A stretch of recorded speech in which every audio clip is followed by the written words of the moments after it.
Hey, we are back, everybody. Back again for one more week. Thank you all for joining us again. This is Just Visiting with Jonathan and Eric. I'm Eric, that's Jonathan. And today we're going to be talking about all different kinds of stuff. If you're new to the show or to the channel or wherever you're watching, this is just a show where we talk about all different kinds of topics, just of interest that we have. So, it covers news to a lot of times we talk about superhero movies and shows because that's what we love to talk about, like fandom and things like that. We'll even talk about sports. We're going to be talking about a lot of sports today, actually, with the Super Bowl coming up, and we're going to be talking about the Batman as well because tickets just went on sale today, and I got both of mine, so I'm excited to be going to that. I get to go to the fan event, so I get a free comic book with it too. Really? Yeah, they're giving out a free The Batman comic book. I think it's like a prequel comic or something that they're doing, but it's like a special variant edition of it. So like you can't go buy it. You can buy that comic, but you can't buy like the variant on the front. So that's kind of cool. Anyways, Jonathan, how are you doing today? Doing good, sir. How are you? Good. I feel like of course, I just drank like 12 ounces of coffee, so maybe that's why I'm more energetic than you. Anyways, I was just about to say, like, I've been rambling and you haven't said anything. But that's usually how it goes, I guess, unfortunately. I'm just Uh, I'm on Facebook posting that we're live. So oh, that's fine. You're good, man. Do your thing. So, anyways, Jonathan, what's been going on in your life? nothing much, man. Thought we're moving. We haven't, or I would show you guys the new setup, but it's actually the same old setup. That's funny. So we're hoping to move in like a couple months from now. So Are we'll you see what happens. you gonna turn like your second bedroom into an office or something? Yeah, yeah. That is the plan. That is the plan. I can have a little hidey Oh. ho. You know, do all my secret deeds and such Yeah. away from Well, prying that eyes. doesn't sound good. That does not sound good at all. Oh my gosh. Yeah, I had an image. That's horrible. Oh Uh, gosh. Okay. I wasn't going that far, but well, the okay. way you said it, okay, it's just Oh, it's my fault, anyway, is it? Huh? it is, yes. Anyways, so well, don't get a cat, okay, because our cat takes up our entire second bedroom. So of course I can't do it in there. I have to do it out in our living room. But I mean, behind me, it's a better setup, anyways. I like the wall with all the toys and the Thor hammer, and it's great. So, by the way, we're having a Super Bowl party on Sunday, Oh and snap! Am I invited? Is it this Sunday? it's this Sunday. Yeah, you're Oh welcome. Yeah, you can wow! come if you can drive all the way out here. I would that would be fine. I wouldn't care. I think it's just my parents as of now. Okay. So Whenever we whenever we do see each other, we should definitely do the podcast together.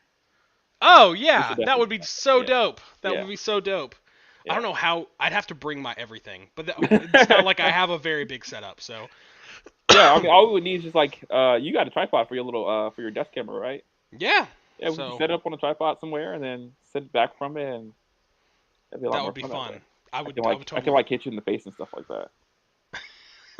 You know, Well, I mean, people love physical comedy, so that's true. That's fair. I mean, we could actually use the same camera. We just have yeah, to hook up two headphones. We have to yeah, figure out how that works because yeah. we're so used to doing streaming over the air to each other that it's very like I don't know how to do it in person, to be honest. But we'd only need one camera. We wouldn't how, have to do like how do you even conversate with a person of I don't that know. Like species? I have to look you in the eyes when I'm talking. That's really, I have the benefit Maybe of we should looking just wear through my masks. camera. Maybe that would make both of us feel more comfortable if we were wearing masks. Probably. Well, my motor skills might be hindered if I do that, so at least that's what they say. Anyways, well, Jonathan, first thing, oh, by the way, have you finished Peacemaker? I meant to ask you.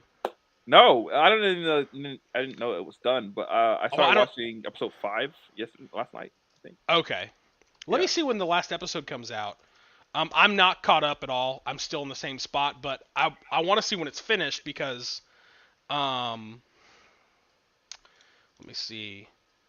Oh, they just put out the last. Excuse me.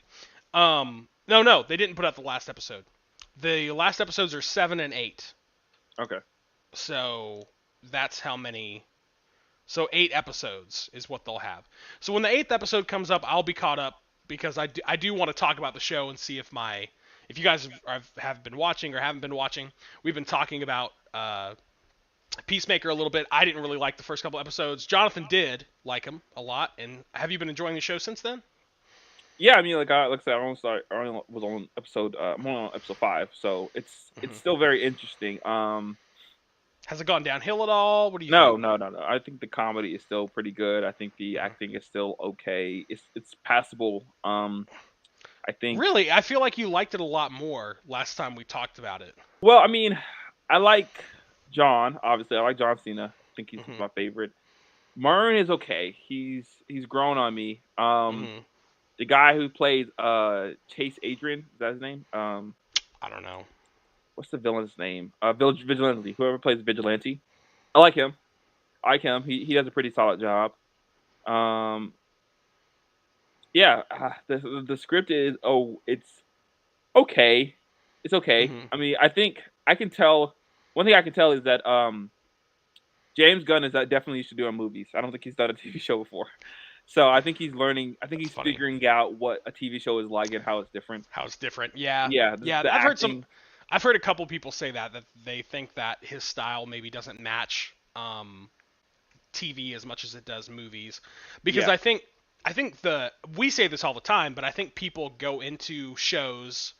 Like people say this with like Game of Thrones, or they say it with like Netflix shows. They're like, oh, well, it's just like, or like the Marvel Disney Plus shows. They're like, it's just like a big movie. yeah, Like it's just lots of it, and it's like it's not really like that though. When you have an episode come out every week, because that episode has to have as much enjoyment and pacing as like an action movie would. Because if you have a couple slow episodes, even if the second half of your show is really good, the first half's gonna be like, oh yeah, my gosh. Whereas in a movie, you're there for the 2 hours. So I mean, it's either yeah. gonna get better or it's not. You can book in the whole thing in that 2 hours.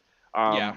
And uh, I think that's kind of that may be the problem is that he is so used to having that like final conclusion. And again, I don't Mhm. know. He may have done some TV shows before that I just don't know about. Mhm. But from what I've seen, Yeah. it just seems like he's constantly creating stories to like make the propel the episodes forward, which Mm. is Mm. kind of slowing down the ultimate goal. In Mm. my opinion, Mhm. this is my opinion. I don't think this is objective at all, but it just kind of sometimes feel a little bit slow about like things you don't really care about. Um, but Mhm. overall, I still really like the show. I think I still really like the show. Gotcha. Okay. Cool. Well, I'm still gonna watch it. I I mean, haven't think recently, about but it. I'm. Compared to like the other DC shows that are on there, like it's better than like what 90% of them that aren't I heard. animated. Well, this is what I heard the other day. I heard HBO Max. If a DC show's on HBO Max, you at least know, comparative to the CW, they're like you at least know it's gonna have some sort of uniqueness or something that sets it apart. They're like the CW shows are just like they all feel the same. It's kind of what they said. They're like they just kind of they're all like the same thing, and they were like, Yeah, and I was like that's actually a fair point. Like yeah. if I had to choose, I know you're gonna be angry when I say this. If I had to choose Titans on the CW versus HBO Max, I guess I'd prefer HBO Max Titans over CW Titans, because that would like I don't know. There's less restriction, and with the Titans, there's already going to be some Oh, restriction you on mean it. like as So far as like what? Okay, okay, okay. Please define these. Define what you mean, because you're making me you're making me angry. Okay, you're making me I told upset. you I would. Define what you mean. What do you mean Titans Okay. on the CW? Because I've never seen Titans on the CW. What do you mean? Like, Okay. So if they had a show on the Titans? if somebody said, hey, okay, red pill or blue pill, all right, your favorite analogy, Jonathan, red pill or blue pill, blue pill. I actually don't know. I forget in the Matrix what the red pill and the blue pill do. But anyways, one pill you can have. So they're gonna make a show, and it's gonna be the Titans, and it's a DC show on the CW. Okay. The other one is a Titan show on HBO Max. Now, take into account you've seen other shows on both of these, and you kind of know what the quality of both are. Okay. So I would rather have a Titan show on HBO Max than I would the CW. You know what I mean? So like for instance, if they made Peacemaker on the CW, it would probably not be received as well. It would probably be goofy. It would the costume design would be bad. The story might be good. They've had a couple, The Flash and Arrow have had good seasons. Um And apparently, like Superman and Lois, that was one thing that I was listening to. They were like, yeah, Superman and Lois is doing good apparently, so maybe that's a good one. But majority of them are very Well, lackluster. Superman and Lois is on HBO Max now. Yeah, but is it being produced on there though? I thought it was at least. I I could thought be it wrong. was. Anyways, but yeah, I mean, which would you rather have? I mean, if you're being objective about it, you'd probably. I mean, I'm Are not you saying I saying haven't seen Titans on HBO Max? I don't know the final product of it. You're just saying yes, what would I yes, like? Okay. yes. So like, don't take into account what it I is have now such a necessarily. bad taste in my mouth from that show. I like the fact that I would ever pick it in anything, and that's not Yeah. considering what is the worst show in the history of television. I don't know. I get what you're saying. I just think that Hmm. the only problem I would have would be with Beast Boy because they just don't have the production value to be able to convincingly make him look like different animals. But Yeah. Titans hasn't done that on HBO Max, so I'm not even sure that's a hindrance. Um, Yeah. Well, they should be able to, right? Like yeah, you would that's think kind of they the would whole be able thing. to. Yeah. You But would we've think they only would seen a show that tiger. off. We saw a snake once. We Hmm. saw the bat. He turned into a bat. But I haven't seen the bat. Thanks. that's been about it. So I Spoiler don't alert. I just don't know. I don't know. I would say so. This is my problem with the Flash show. They've done the best they can with trying to put a superpowered person whose gifting is something that you really can't conceive without a big Hmm. budget Hmm. on television. I'm not saying that there aren't CW shows that are better than HBO Max shows.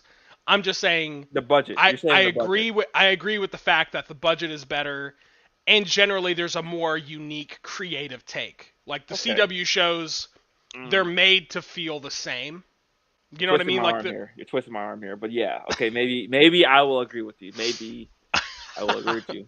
I just want to hear you say I like Titans. That's all I want to hear you say. I love Titans. It's so Never. good. There's not even an alternate universe where I like that show. There's not even an alternate universe. It doesn't exist. It doesn't Yeah, it exist. does. There's no alternate universe where I actually like the Titans. I mean, they killed off Hawk so he could be Jack Reacher. So, which Yes, they did. apparently they did. I actually really want to watch that show. I actually I really do want to too. watch I've that show. heard it's amazing, man. I've Yeah. heard it's a great show. You know, they within 2 days, because the reception was so good, they weren't sure if they were going to give it a season two. Apparently, within 2 days of it, they said, yeah, we're greenlighting season two. So like, it's already going to My happen. only hesitation is that I really liked dang, what's his name? I gotta look up his name Oh, now. Tom Cruise. Yes, thank you, Tom Cruise. I really like Oh, Tom Cruise's Jack Reacher. yeah. So I'm like, do I really want to watch this and get a different Jack Reacher? Well, this is what fans of the book say, but like Jack Reacher, let's be honest, nobody knows who that character is. Most people do not. Like I they do. I read the books. Stop. Okay. Did you Calm really? You down. did. Yes. You read Yes, I No, read the you book. did not. Not all of them, but I've read I think two of them. I read two of them. Okay. Well, I guess the big thing people say about Jack Reacher is the thing that they didn't. People who are fans of the books said they did not like Tom Cruise because he's small, and they said Jack Yes. Reacher Okay. in the Yes. books is supposed to be A like thick a man. huge dude, and they said that the physicality of the guy who plays Hawk, he does a very good job showing that physical. Which he's a big dude. I think he's like Yeah. 6'4" or 6'3", Yeah. so he's already a big dude. It's so crazy where I started watching him from. Like the actor, he was in this Hmm. really weird, corny, sexual TV show about a football team. Oh, I only know Forgot what this it because was I was called. looking at. The first thing I ever saw him in was Smallville. He was in Smallville? Yeah, he played Aquaman. Oh, he did play He did play Aquaman. Aquaman. He's Wow. been riding that DC bus for a while, man. He's been on it for a while. That's where I originally saw him in. He was in the show you're referring to is Blue Mountain State. Blue Mountain I've State. Yeah, I've okay. never seen it. I remember seeing promotional stuff for it because it was on when I was You in don't high want to see school. it. No, you don't want to see it. I Don't I see it. probably I don't think I They were in will. college and they were there.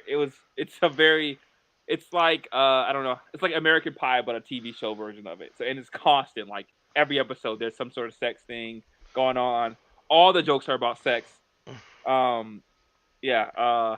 But I saw him in that, and he was so Mhm. goofy in that. I was like, he could never play a serious anything. Like he cannot be serious in any sort of show whatsoever.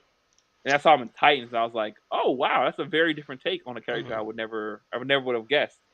So Yeah, yeah. The first thing I ever saw him in was when he played AC from Smallville, Arthur AC. Curry. We're actually in that season too, but my wife and I, that season is kind of slow for Smallville, so we haven't finished it.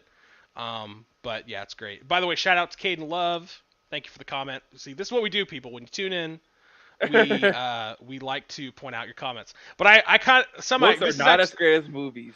How old is he? No, I'm just kidding. He's my age, bro. I remember Caden. Oh, he? Oh, okay, I thought Yes. Caden was the girl. Okay, What, sorry, Caden is a dude. Thank you very Okay, much. I didn't know. I just saw a picture of a couple, and I assumed it was a girl. That's But hilarious. okay, No, it's that's a fine. very dude-like statement anyway. Books are not as great as movies. You know, Joe Rogan has a bit about that actually. It's very funny. He's like, "Oh, if I could only imagine what it would be like." Have you seen that bit? Yeah. We're Well, gonna I talk. will say this. This is what I'll say. Books are not as great as TV, but a book, a TV show or a movie based off a book is almost never as good as a book. Mm. Can You you think think of any? Maybe Lord of the Rings. Maybe you can go Lord of the Rings. Lord of It's the been Rings? very, very You few might. books that actually have done better than the movie. Or sorry, the movies that have done better Ooh. than the books. No, I just thought of one, and I can't remember the name of it. Twilight. No, it's the No Country for Old Men. Oh, okay. Few. I said few. I didn't say none. I said few. Now No, you're there are step backing. What are you no, doing, man? no. There are always exceptions to the rule, but the rule is the rule nonetheless. No, you just said name one. You literally just said name one, and I did. No No, no. Country for Old Men. Then I said you could probably go Lord of the Rings. I qualified it myself. I'm telling you. I said there's been Okay. few. Mm-hmm. Stop trying to make me sound like a Sith. A Sith. A Sith. Yeah, because You haven't even read the Star Wars only books. Siths deal in absolute. I've read some of them. Okay, I'm not. I wouldn't consider myself a fan, but whatever. That's hilarious. Well, we'll move on from there, but because we don't want to get into a whole tangent. You know what we do on the show is we're always going into different tangents. It's fun, but it can get frustrating for people who tuned in for the headline. So first thing we're going to talk about is the new Batman movie that's coming out, The Batman, which I like that title. I don't know why that title has never been put out there before. Because that's like what he's referred to in comics all the time. They're like, it's the Batman. Well, And it's the GD Batman though, so we need to really get that title on there. Don't get that. Isn't that from the Frank Miller comic? Yeah. Was it Frank Miller? Yeah. He for All Star Batman, right? I don't know if it was He's All Star like- Batman. It might have He's been. like, I'm the GD Batman. Yeah. It's like, what? My Batman does not take the Lord's name in vain. Let's be honest. He does not. No, he's a respectable man. Okay. Anyways, he doesn't. He follows all 10 commandments. He doesn't kill. He doesn't cheat. Doesn't steal. He doesn't steal. He's good. He's good. He Anyways. honors his parents. He honors his father, his mother. He does honor his father. Look at this. This is what Batman was based off of. Is the 10 commandments. Anyways, so I would like to know. I just bought my tickets today, so I'm going. I've been bragging about it, I think, because I've been talking about it a lot. I don't mean to brag, but I've just been really excited. I don't mean to brag, but March 16th, I'll be there. March 1st. Thank you. March 1st. Which is gonna come up quick. That's gonna come up quick, man. I'm seeing it in IMAX at the private fan jet event. so I can fly there. Hey man, I sent you the link to get some, bro. If you wanted to watch it that same day Batman's hand in person. Atlanta. All right. Get an autographed Batwing for myself and my missus. Okay, I'm not. Stop. Don't make fun of me like that. I'm not that deep into it. I've actually never been to a fan event. Like they have these early showings they do for different movies and stuff. I've never been. I don't know, man. I don't know if I want to go to a theater that crowded. I know it's going to be crowded when I go there on like the weekend of. People are going to be like dressing up. Yeah, I don't know, man. I don't know. You're not that nerdy. I don't like people that much, You say that, but then you get happy when you're around people. You're a weird, you're weird like that. Like you're like, I hate people. I think you'll be like, I think it will. Okay. You'll be like, what's good, man? Like let's talk. You want to go do something? Like that's how you are. And I'm like, I don't understand. I'm a human at the end of the day. Okay, it's not like I'm not a human. Like I just turned off my humanity. Okay, Well, we are Jonathan, designed to be around people. I well, just we need don't to like move them as on much as other people. because nobody's watching the stream for our relationship. Okay, Okay. um, if we're being honest. Uh, anyways, so the Batman's coming out on May 1st or March 1st. I said May. March 1st is when the movie is going to be coming out first, and then the official date is like May 3rd, I think, or May 4th. I'm only seeing it like 2 days earlier, technically. So Wait a it'll minute, be kind May or of. March? Because you said May, you said March 1st, and then it's coming out in May 3rd.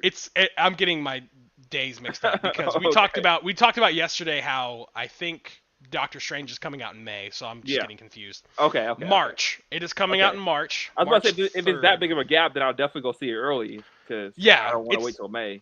it's like March 3rd or 4th. It's only a couple days. My Okay. wife was like, I don't really want to see it in theaters. She told me I'll just watch it on HBO Max later, and I was like, what? Oh no, And I was like, I can't. no, no. It is coming out pretty quick though. It's like 3 months after the movie's been in theaters. It's going to be on HBO Three Max, which is months? yeah, it's pretty quick.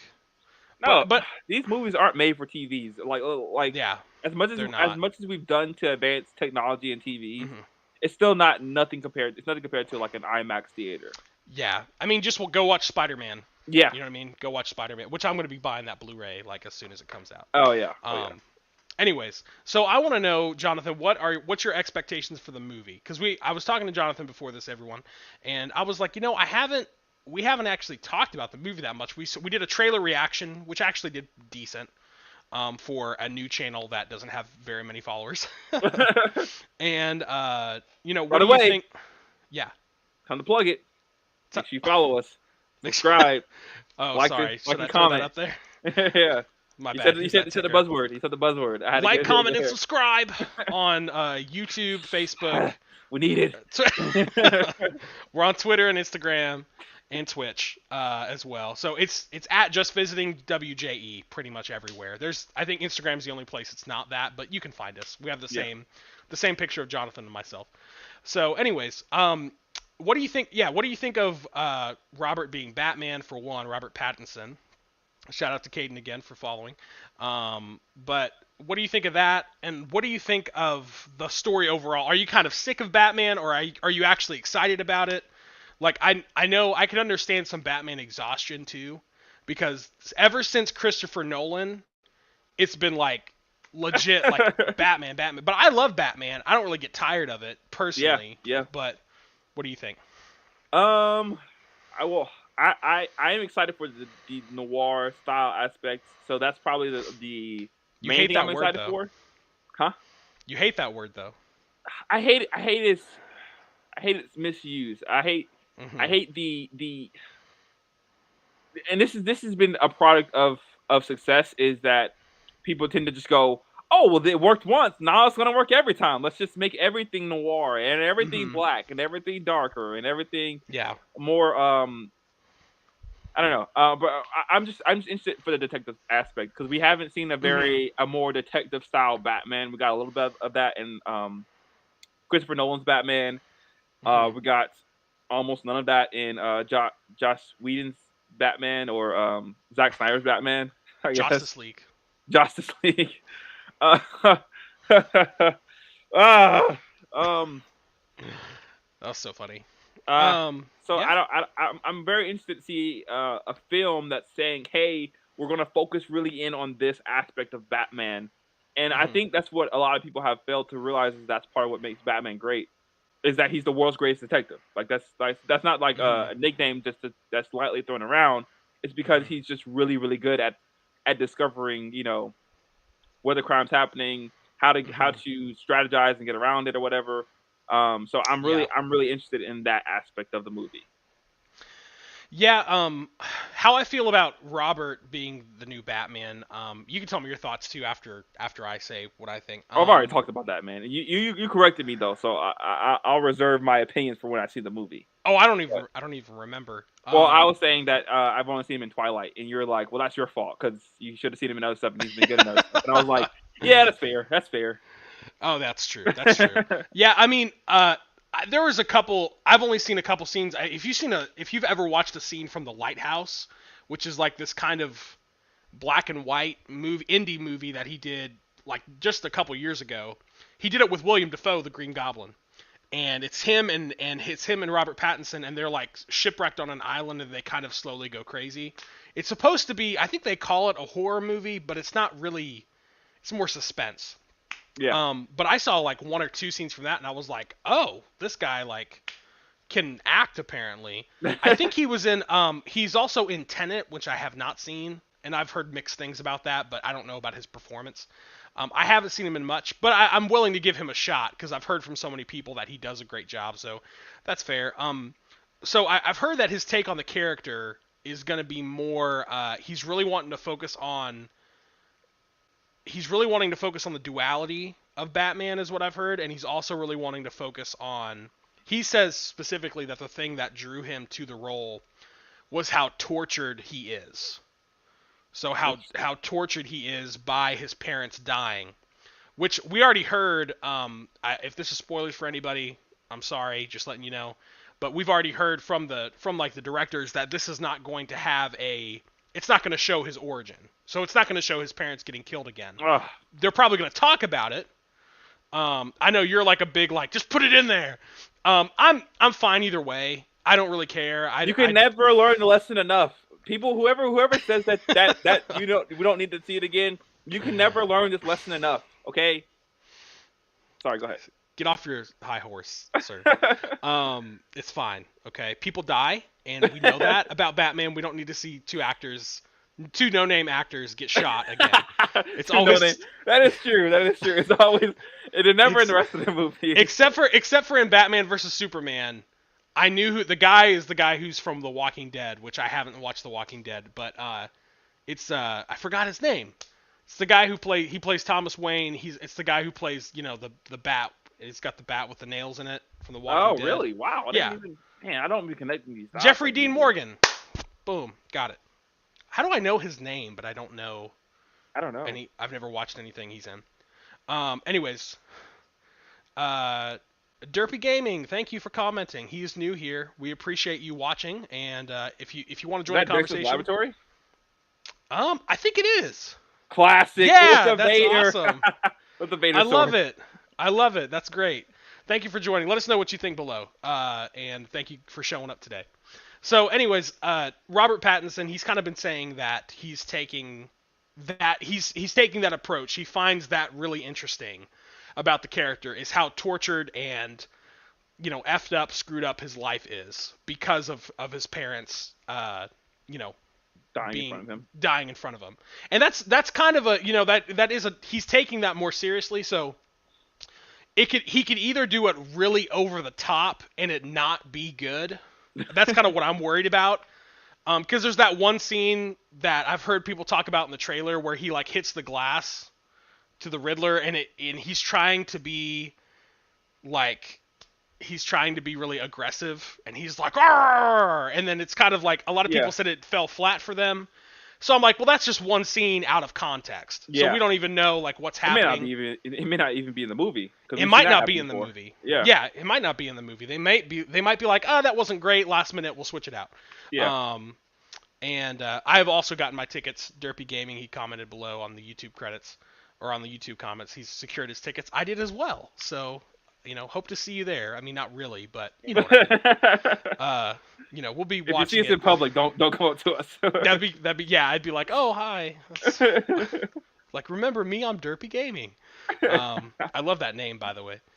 So anyways, I'm excited for it. What I'm really excited for is for Alfred.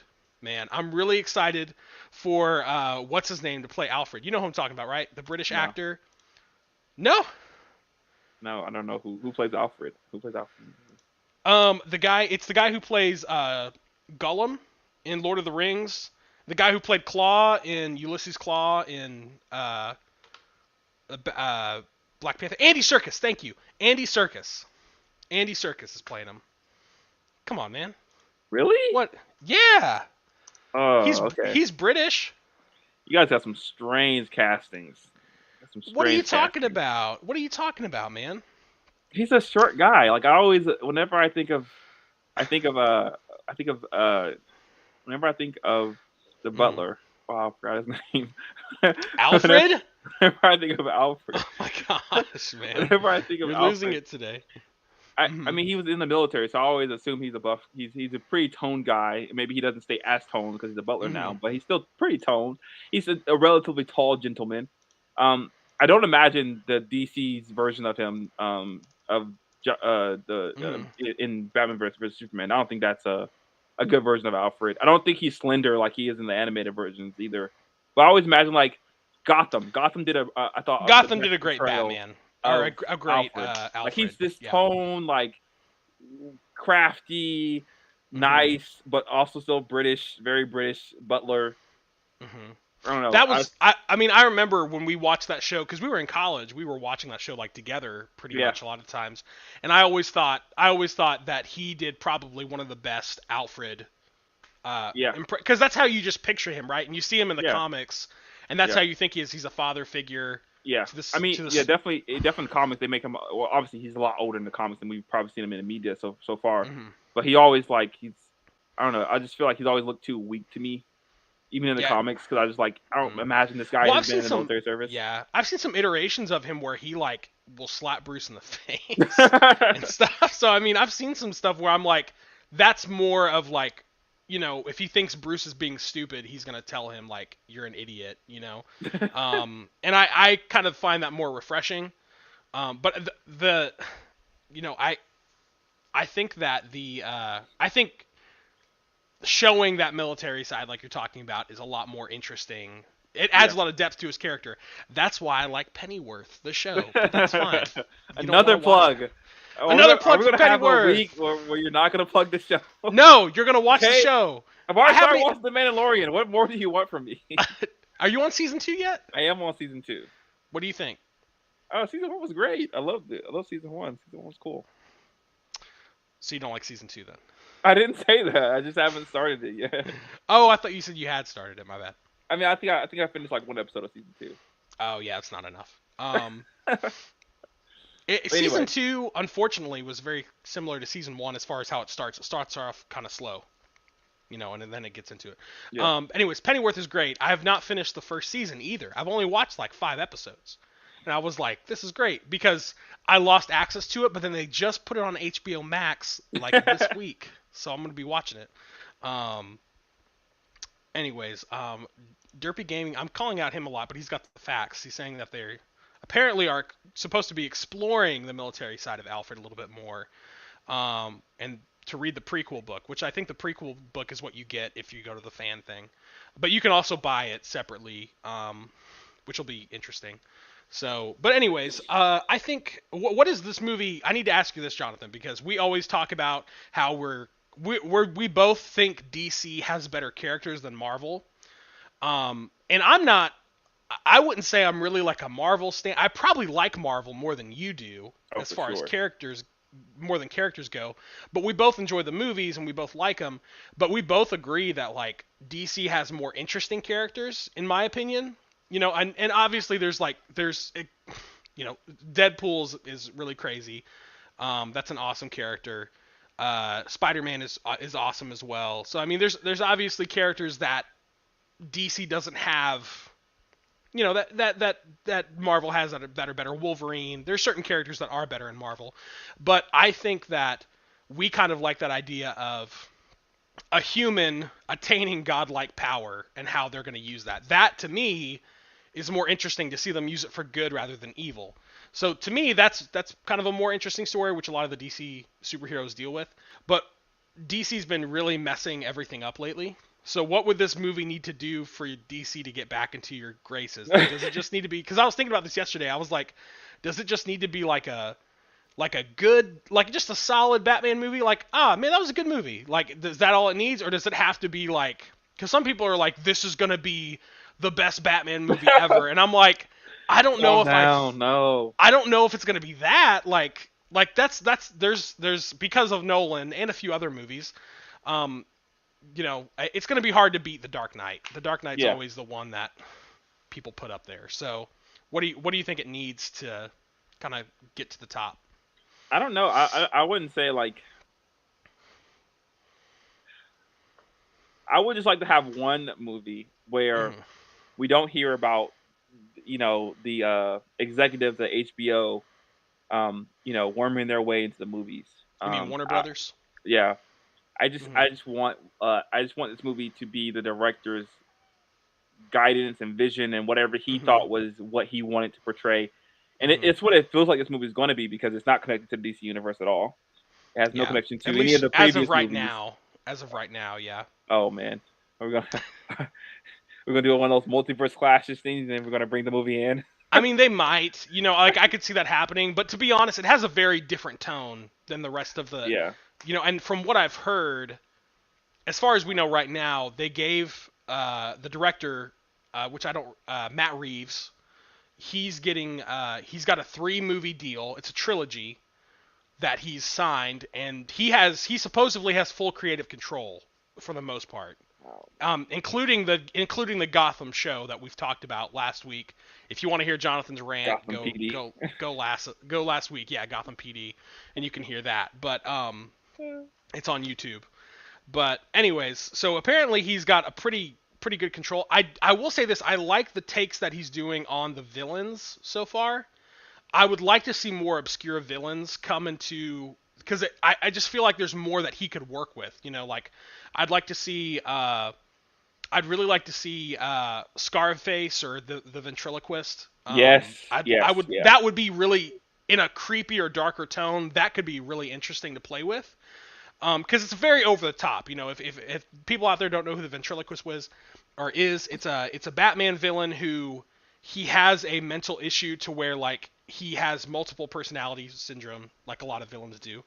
But the way, and there's probably another layer on top of that, but he has a puppet named Scarface who looks like a gangster, and the puppet is actually in control of the human being, but it's a mental thing going on in his brain. So like he's like I'm under attack, like I'm prisoner to Scarface, and then Scarface talks, and it's actually the guy talking, but he's got dissociative personality disorder. So like that's the person that's the identity that's in charge, and that's something that's like so crazy and out of the box, but hasn't been done before because on a darker level it probably could do really good. Because nobody's ever seen that in Yeah. movies, you know what I mean? Yeah. Um, and then I think it's the same thing with, I'd like to see a good take on Poison Ivy. I think Poison Ivy's a great villain. I actually love me some Poison Ivy. I think when she's done really well, I like her in the animated shows. I did not like her in Batman and Robin. Like personally, I just didn't like Uma Thurman's take. Some people liked Uma Thurman just because she was really pretty and they were like, "Hey, she's awesome," which I guess that's great. I was a little young, so I don't really understand. But anyways, I've really liked good takes on that. I had a mixed relationship with Poison Ivy in the Gotham show because I kind of liked her at first and then I didn't. They changed the actress like 3 times, which is weird. That show had some weird writing. But I'd love a good take on that. I'd love a good Mr. Freeze. Like a good Yeah. Mr. Freeze would be great. The only thing I'm concerned about in this movie is I actually I kind of like Catwoman, and I don't know if I'm gonna like the actress that they put there. I haven't seen her in anything, so I'm really and what I've seen in the trailer, I'm kind of like, she doesn't really feel like Catwoman to me. Like she's like a little bit, but they haven't really shown much of her. You know what I mean? Yeah. Like, what do you think about her as being casted? I mean, well, like you said, there wasn't much in the trailers. So Hmm. I'm in a wait and see mode. I mean. So this is where I'm at. I've disconnected this in my mind at least. I've disconnected this Hmm. movie from the DC universe. Me So too. Yeah. which is I'm not gonna say it's Kind of. raising my expectations, but it's making me feel better about the movie. Hmm. I have a little bit more hope for the movie. Um, Well, you were the one a couple weeks ago. You were the one who was saying like I'd rather just have a non-connected universe right now from exactly, DC because they've done so exactly. poorly with it. So I mean that's fair. and and this is what I was saying. Like they have so many awesome stories they could tell from just one shot villains. Like if Hmm. you wanted to take Marvel's route and just kill your villain after every movie, that'd be awesome because you could do that. I mean, I would not like that, but you could do that Hmm. like and explore all these different villains that Batman has. I mean, he has Hmm. a rogues gallery that is so deep. It's like I mean, Hmm. Calendar Man is like such a deep it's Yeah. so deep in his rogues gallery, but it's such an Hmm. interesting character, a villain who only attacks on holidays. Like that's such And an they interesting what's character. crazy is like over time the lore for those characters they were like, and some of them were like one-off, like Yeah, goofy yeah, characters, but like the lore has gotten so deep for them. Like the Riddler, I'm pretty sure was supposed to be a goofy character when he yeah, was first created. He was supposed to be silly and just like slapstick and like I'm the Riddler, and they're like, oh, he's colorful and he's yeah. weird, and but now they've made him like a much, even in comics, they've made it a much more serious threat, and I think those are kind of interesting because obviously we all want the Joker. I hope we get the Joker eventually. I think it would be sad to go through 3 movies and not get the Joker. That's obviously we want him, It but wouldn't be the worst thing though. It wouldn't be the worst thing. I mean, I would want the Joker. I would. Okay, no, that's fair. I think I would. I mean, obviously that's like Batman's yin to his yang, so I but understand wanting him, but I wouldn't. I wouldn't be mad if we didn't get him because but like yeah, as long as all the other villains were well fleshed out. I'm fine with like a Batman Begins though, right? Like where you don't have the Joker immediately. Like I'm fine if the Joker's in the third movie. The final act maybe. Yeah, I mean that might be interesting, especially if you're gonna kill him, because if you're gonna put him in prison, everybody's gonna want him to come back, right? Yeah. Like Oh no. I think that was even Nolan's original intent for the third movie was the Was to Joker bring him was. back. Yeah, but then yeah, Heath Ledger died, so he was like, I can't really do that now. So I believe that was his original. I've at least if I remember the documentaries correctly, but that kind of Man, stuff, yeah, it's crazy. how that would have changed the world, right? Yeah, I We I would have can't not got remember if Tom he Hardy's was. Bane. Yeah, I can't remember if Bane was still going to be in it. I don't. I think the person who wasn't supposed to be in it was Talia al Talia? Ghul. Okay. I don't think she was supposed to be in it. It was still going to have Bane, but I think that Bane and the Joker were going to have. Bane was going to break the Joker out of prison, I believe, was how it was supposed to work. Something like that. And if I'm wrong, you guys can correct me. Um, but anyways, yeah, I mean, I would just like to see more villains, and I feel like with the detective side of things, we might get more interesting, deeper, seedy villains. Um, One that I would kind of like one villain that stuck out to me, if you guys have played the Arkham Knight games, and he's also in the comics as well, but Professor Pig, he was also in Gotham. It's PYG, Professor Pig, but he's a guy who like wants to make everybody perfect, and so like he captures people and turns them into what he calls Dolatrons. So he's a plastic surgeon, and he like will literally like do surgery on people to change the way they look, and so he can control them, and then also so they all look. He wants everybody to look the same, essentially. That's a dark villain. I don't know if I'd want to see that on the big screen or not, depending upon how scary it is, because I'm kind of a wimp when it comes to that stuff. But in some ways, I'm like, that's an interesting villain that people might like, even if he was like a level 1 villain, right? Like maybe in the next movie, he's already beaten the Riddler. He's a better Batman. One of the missions he goes on and he has to go fight Professor Pig, or he has to go fight, this lower tier villain. Maybe even Scarface and the ventriloquist. Like that would be, those types of things would be really interesting. We've never had a good Clayface either, which Clayface in the cartoons, Clayface is like everywhere. So it's just, there's so many characters, and I think they said the same thing about Two-Face, right? Like Two-Face was one that people were like, I don't think that's going to work, but Nolan made it he did a great job portraying that character, and he did a great job mirroring with Batman a little bit. So I mean, that's kind of what I'd like to see more of in the movie. I'm not expecting that all from this movie, but if this movie does good and it goes well, which I don't see, I don't see this movie failing, to be honest. Yeah, me too. Me too. I don't see it. It's definitely not going to be a financial failure. It could be a critical failure, possibly, but people are still going to go surprised. I mean, they're just as far as we've seen so far. I guess there's so many. They've done all the right things so far to make this movie successful. They didn't try to rush through it. There hasn't been a ton of production issues. I mean, even though we've been going through COVID, it seems like everything's still kind of on schedule. And they got a director who's not really connected to any of DC's stuff. Yeah. What's crazy is this movie was supposed to come out like 2 years ago. Yeah. It was supposed to come out in 2020. That's what I find more shocking. Like how has that changed? How has that changed the story, or how's that changed the overall story of 3 movies? Well, hopefully it took 2 years to polish it. Maybe, yeah. give it that good old elbow grease, Maybe it right? should be perfect then, right? Like it should No, be. no, no, no, no. Don't say that. Don't say that. Don't say that. Don't say that. I think it should No. be just. I think it should just be good. Like I just expect it to be good. Yeah. Um, I want to say this though. I don't Hmm. think there will ever be a better casted Batman than in Batman vs Superman. I don't think anyone better fits Bruce Wayne and Batman as him. Like this, Thank he you. was perfect. He was. You said my favorite. That makes me so happy. To use it. He just looks like he looks the part so well, and I'm Yeah. sad that we may not ever get to see him like get his own Batman movie. Oh You know? man, I wanted him to have his own Batman movie so bad. I really did.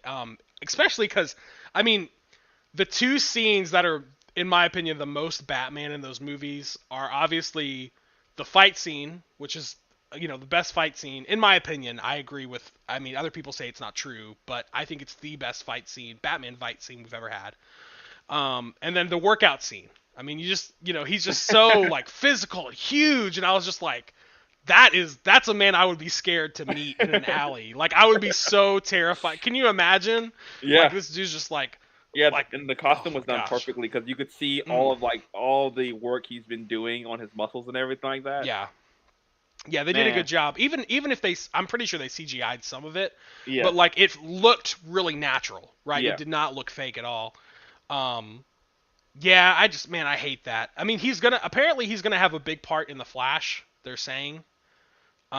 But I think this is Ben Affleck's last movie, is what I'm pretty sure. Well, it could always be a scenario. You know, these corporations do this all the time, where the fans love the character so much in this next Mhm. movie that Mhm. maybe there start to be talks of, hey, let's try to do a side movie, maybe another movie Mhm. just for him. But what I would love for them to do is just to give him directorial control over the movie, because Mhm. I don't know if you guys have seen Gone Girl or The Accountant, but those are two movies where he directed them, and he did an amazing job on both of those movies. Mhm. Yeah, So and I mean, I don't even think I love the accountant as well, and I don't even think that's like one of his like. If you've seen The Town or yeah, Argo, those are also he directed both of those, I believe, and hmm I think The Town he may have wrote the script, but yeah, he did a great job. And you know what I heard recently? There was an article I read. I don't know how true it is, and because I can't give you the source right now, I just don't remember where I read it. I read stuff on my Facebook feed, and then stuff comes up. But well, I you know, heard that one everything on reason. Facebook is 100% true. So Oh yeah, definitely. I think it was probably comicbook.com. That's where I read a lot of stuff because they usually verify their sources. Um, but there was a report that came out that said like the reason why he decided not to do his Batman movie, the reason he stepped away from it, because that's what was going to happen, right? Was the reason we got the Batman that we're getting now. Um, that name was going to be the name for Ben Affleck's Bat movie that Ben Affleck was going to do. hmm And so what ended up happening was Ben Affleck said that trying to get that movie off the ground was so hard because basically Hollywood uh, WB's executives had their hands in it and they were trying to say no, you should do this, and he said it was just, plus he was also going through his divorce yeah, and he was relapsing into alcoholism again, and so he was just like he just couldn't do it. He was just like, I can't do this movie. And he had to step away from writing it, and he was still willing to like act in it, but then like they just decided to give it to somebody else. That's when they gave it to Matt Reeves, and Matt Reeves was like, well, I'm just gonna do something totally different. Um, but yeah, I would have loved to. He was gonna have like a whole. I think from what I read online, it was gonna involve Deadshot, or not Deadshot, but Deathstroke, and he was gonna have a Deathstroke fight scene. I think Batgirl was gonna be in it too. Like there was a couple different things that were gonna be in it, but I would have loved to have seen it because he's my favorite Batman so far. And I say that he's my favorite Batman because he had the most potential, in my opinion, especially when you watch Zack Snyder's Justice League. When you watch that, I mean, he just does a great job. Like I hated Ben Affleck's Batman in Justice League, in the Justice League. Justice League. I hated. He was like cracking jokes and like laughing, and then he was very fearful too. He was like, we can't save the world. That's why we need Superman because we can't, like very hopeless. Yeah. And I was like, oh my gosh, like that's not Batman. Batman is a leader. He's not going to tell his soldiers that we can't do it. You know what I mean? Like Yeah. he's not going to do that. Um, if he has any fears or worries, he's going to keep them to himself, and you're not going to see those at all. You know what I mean? Like you're going to see a confident, competent leader, and so that's what the Justice League did. Zack Snyder's Justice League did, and it was way better. And yeah, I mean, he was just yeah, he was great. And then it just made me want like, and then you see the end credit scenes and everything where he's with the Joker, and then you just want like more from there. But yeah, I agree with you though. I agree with you. But wait, But I'm looking forward to Robert Pattinson's Batman. I mean, I loved him in Twilight, so I'm sure I'm gonna love him in this. No, like honestly, no, yeah, yeah, like yeah. I, It's I just think funny. everyone else might think I'm like I'm being sarcastic. Like I really actually really loved Twilight, and I loved him in Twilight. So hmm I'm excited to see what he does in this movie. It's just funny With his because I character. feel like I feel like you're the only person on the internet that I've probably ever heard say that. Like it's always The been only like, guy. yeah, because it's always like because he's been in Twilight, he won't be good in this movie, and you're like, Oh no, my I loved god. him in Twilight, so like he'll be great. Which I find That's funny. because that's from people who haven't seen Twilight. If you Yeah. think he's not gonna be good in this because he wasn't good because he was in Twilight, you haven't seen Twilight. His whole role was literally the silent brooding type. That was his whole role. That was the whole reason why she was attracted to him because he was silent and he was brooding hmm hmm constantly. So if that doesn't define Batman, I don't know what else does. That's fair. That's fair. I haven't seen Twilight, so I don't know.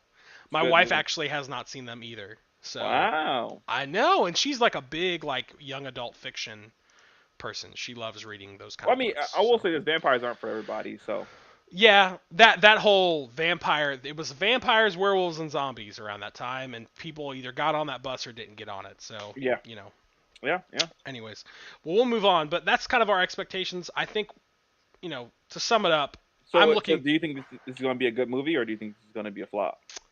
I do think it's going to be a good movie. I do think it's going to be a solid movie. I think it's probably going to change the way that Batman has been portrayed, which Hmm. sounds weird, but I do think it's going to be similar to that Nolan-esque thing, because what happened was Nolan came in and everybody looked at Batman different after that movie, and they're probably going to still see him as a dark character, but I think it's going to be for different reasons. Okay, I think that's they're fair. gonna I think they're gonna look at it differently, um, and I think that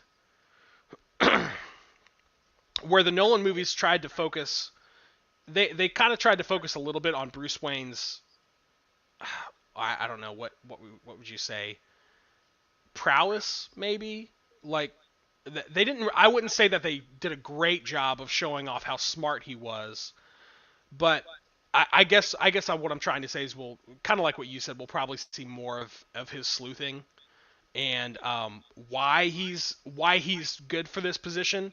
It's definitely not going to be just about physicality. Whereas there's that one beautiful scene where he's just like beating the crap out of people, which is great. From what I've seen from Robert Pattinson, I'm sorry, giving you a long answer. What I've seen from Robert Pattinson is that he's not trying to fill the physical shoes of past Batman people.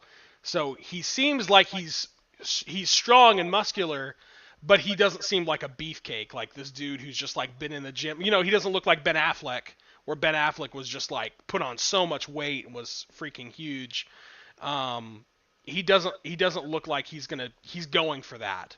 Which that's fair. This guy's not going up against Superman. You know what I mean? Like, and if they're focusing more on a detective take, I'm fine with that.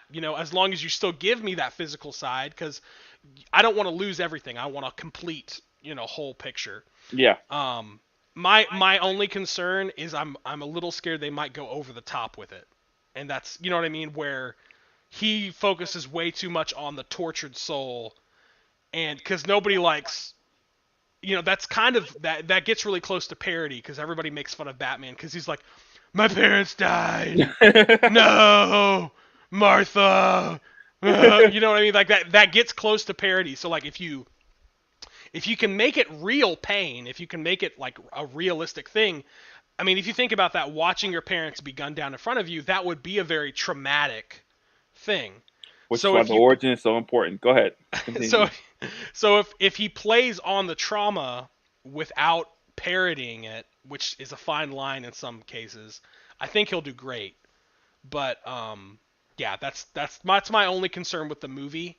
I think the actors are gonna be fine. I even think I'll probably like the Catwoman, the person who's playing her. I just don't know much about What her. about Gordon? You think you're gonna like Gordon? Yeah, yeah, I do. I like him as an actor. I've been watching more of Westworld, and I really like him as an actor. So yeah, man, Westworld. yeah, It's a good show. It's a good show. I'm almost done yeah. with season one. Oh, snap. Yeah, it's pretty good. I'm enjoying it. Anyways, but yeah, what's your final? What's your final? Whoops, sorry.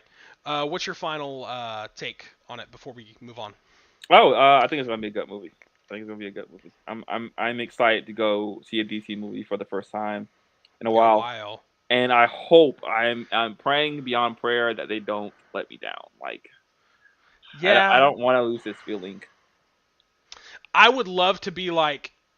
I would love to see DC have a movie that rivals a Marvel movie. That hasn't happened in a while.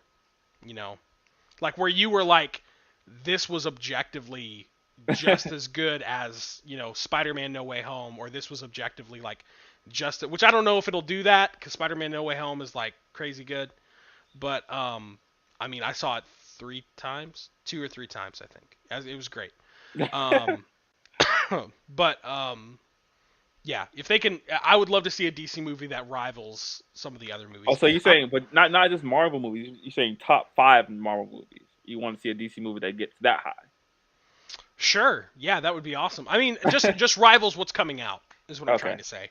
okay, So okay, like, okay, okay. you know what I mean? Like, when was the last time a Marvel movie was out and a DC movie was out at the same time, and you were like, I think this DC movie was better. Like, like that. That doesn't happen. Like maybe Wonder Woman, maybe Yeah, Wonder that's what I Woman. was thinking. That was the only one I was thinking. Maybe Yeah, Shazam, but I maybe didn't see Shazam. Shazam coming, so I'm not even Yeah, sure that I was thinking about it back then. I don't even know what came out around Shazam. So I Yeah. mean, like if Shazam came out around Infinity War, well, like you know what I mean. Even if Wonder Woman came out around Infinity War, it's like Yeah, yeah, yeah, yeah. um, so it's one of those things. But I would like to see. I would like to see it do really well, and I'm hoping this will be a good year for DC. I mean, they got exciting movies coming up. They have, Oh my you gosh. know, the Batman. They have the Flash. I'm actually kind of excited to see Black Adam I'm because of excited to all see the. Black Adam. Yeah.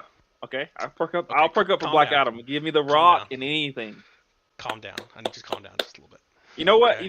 I wish I could bet like on what's going to be in the movie because I can Hmm. 100% guarantee there's going to be a jungle scene. I would put money on that. A what I would scene? put my life savings on there's going to be a jungle scene in Black Adam.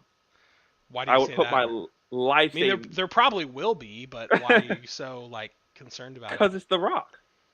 Does he always do jungle scenes? Yeah. Name a movie he hasn't done a jungle scene in.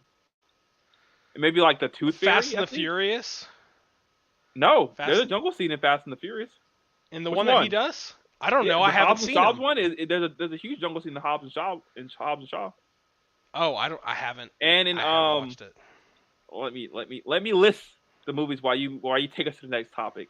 Walking Tall. Yeah, that isn't there a jungle scene in that one? I don't think I even I don't know. remember I seeing know he's Walking Tall. ex-military, so there could have been a flashback Uh, sequence. so we got obviously we got Jungle Cruise. We got That's the best rock movie. Jumanji. We got Red Notice. We got Rampage. We got San Andreas, I think. San Andreas didn't have a jungle scene. No, I saw that. That wasn't a bad movie either. That was the a decent Scorpion movie. King. Well, you know Journey to what? the Center of the Earth. Journey You to the know Center of what? the I Earth think it did 2. have a jungle scene at the beginning because they're flying a helicopter. I don't know if The Rock was in that scene though. Race to Witch Mountain. The Mummy Returns. The Mummy.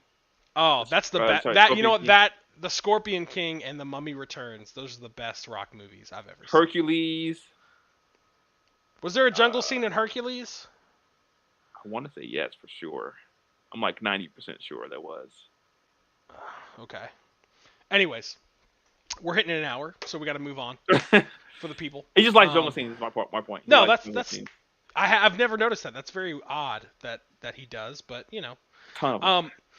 he's put so much into this movie. That's why I'm interested in it because I want to see. Apparently, it's been a passion project, and he is like he's not letting anybody's hands on this movie. Like, so I want to see what he brings to the table, because I think he's a producer and all that stuff. But anyways, Oh boy. yeah. By the way, my wife watched Deadpool with me for the first time last night. Ooh, She you liked like it. The first She one? did. Yeah. What? Haven't seen the second one. I've heard the second one is more adult in More? content. I'm not sure it's more. No. No, I don't think it is. I feel like The, it's a little bit more she toned down than the first she laughed really hard in the first one where he's like punching Colossus and then he breaks his wrists. And she was laughing really hard. She was like, "That's hilarious." And she liked the movie. She also liked that it ended on a good note because the girl still loves him even though he's ugly. Because she said she was No, low she key. loves him because he's Hugh Jackman.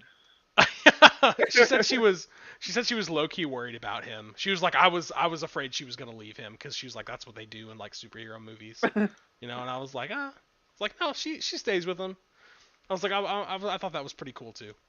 That was probably the funniest. One of the funniest scenes in the movie was when she pulled off his mask. He had Hugh Jackman taped to his stapled to his head.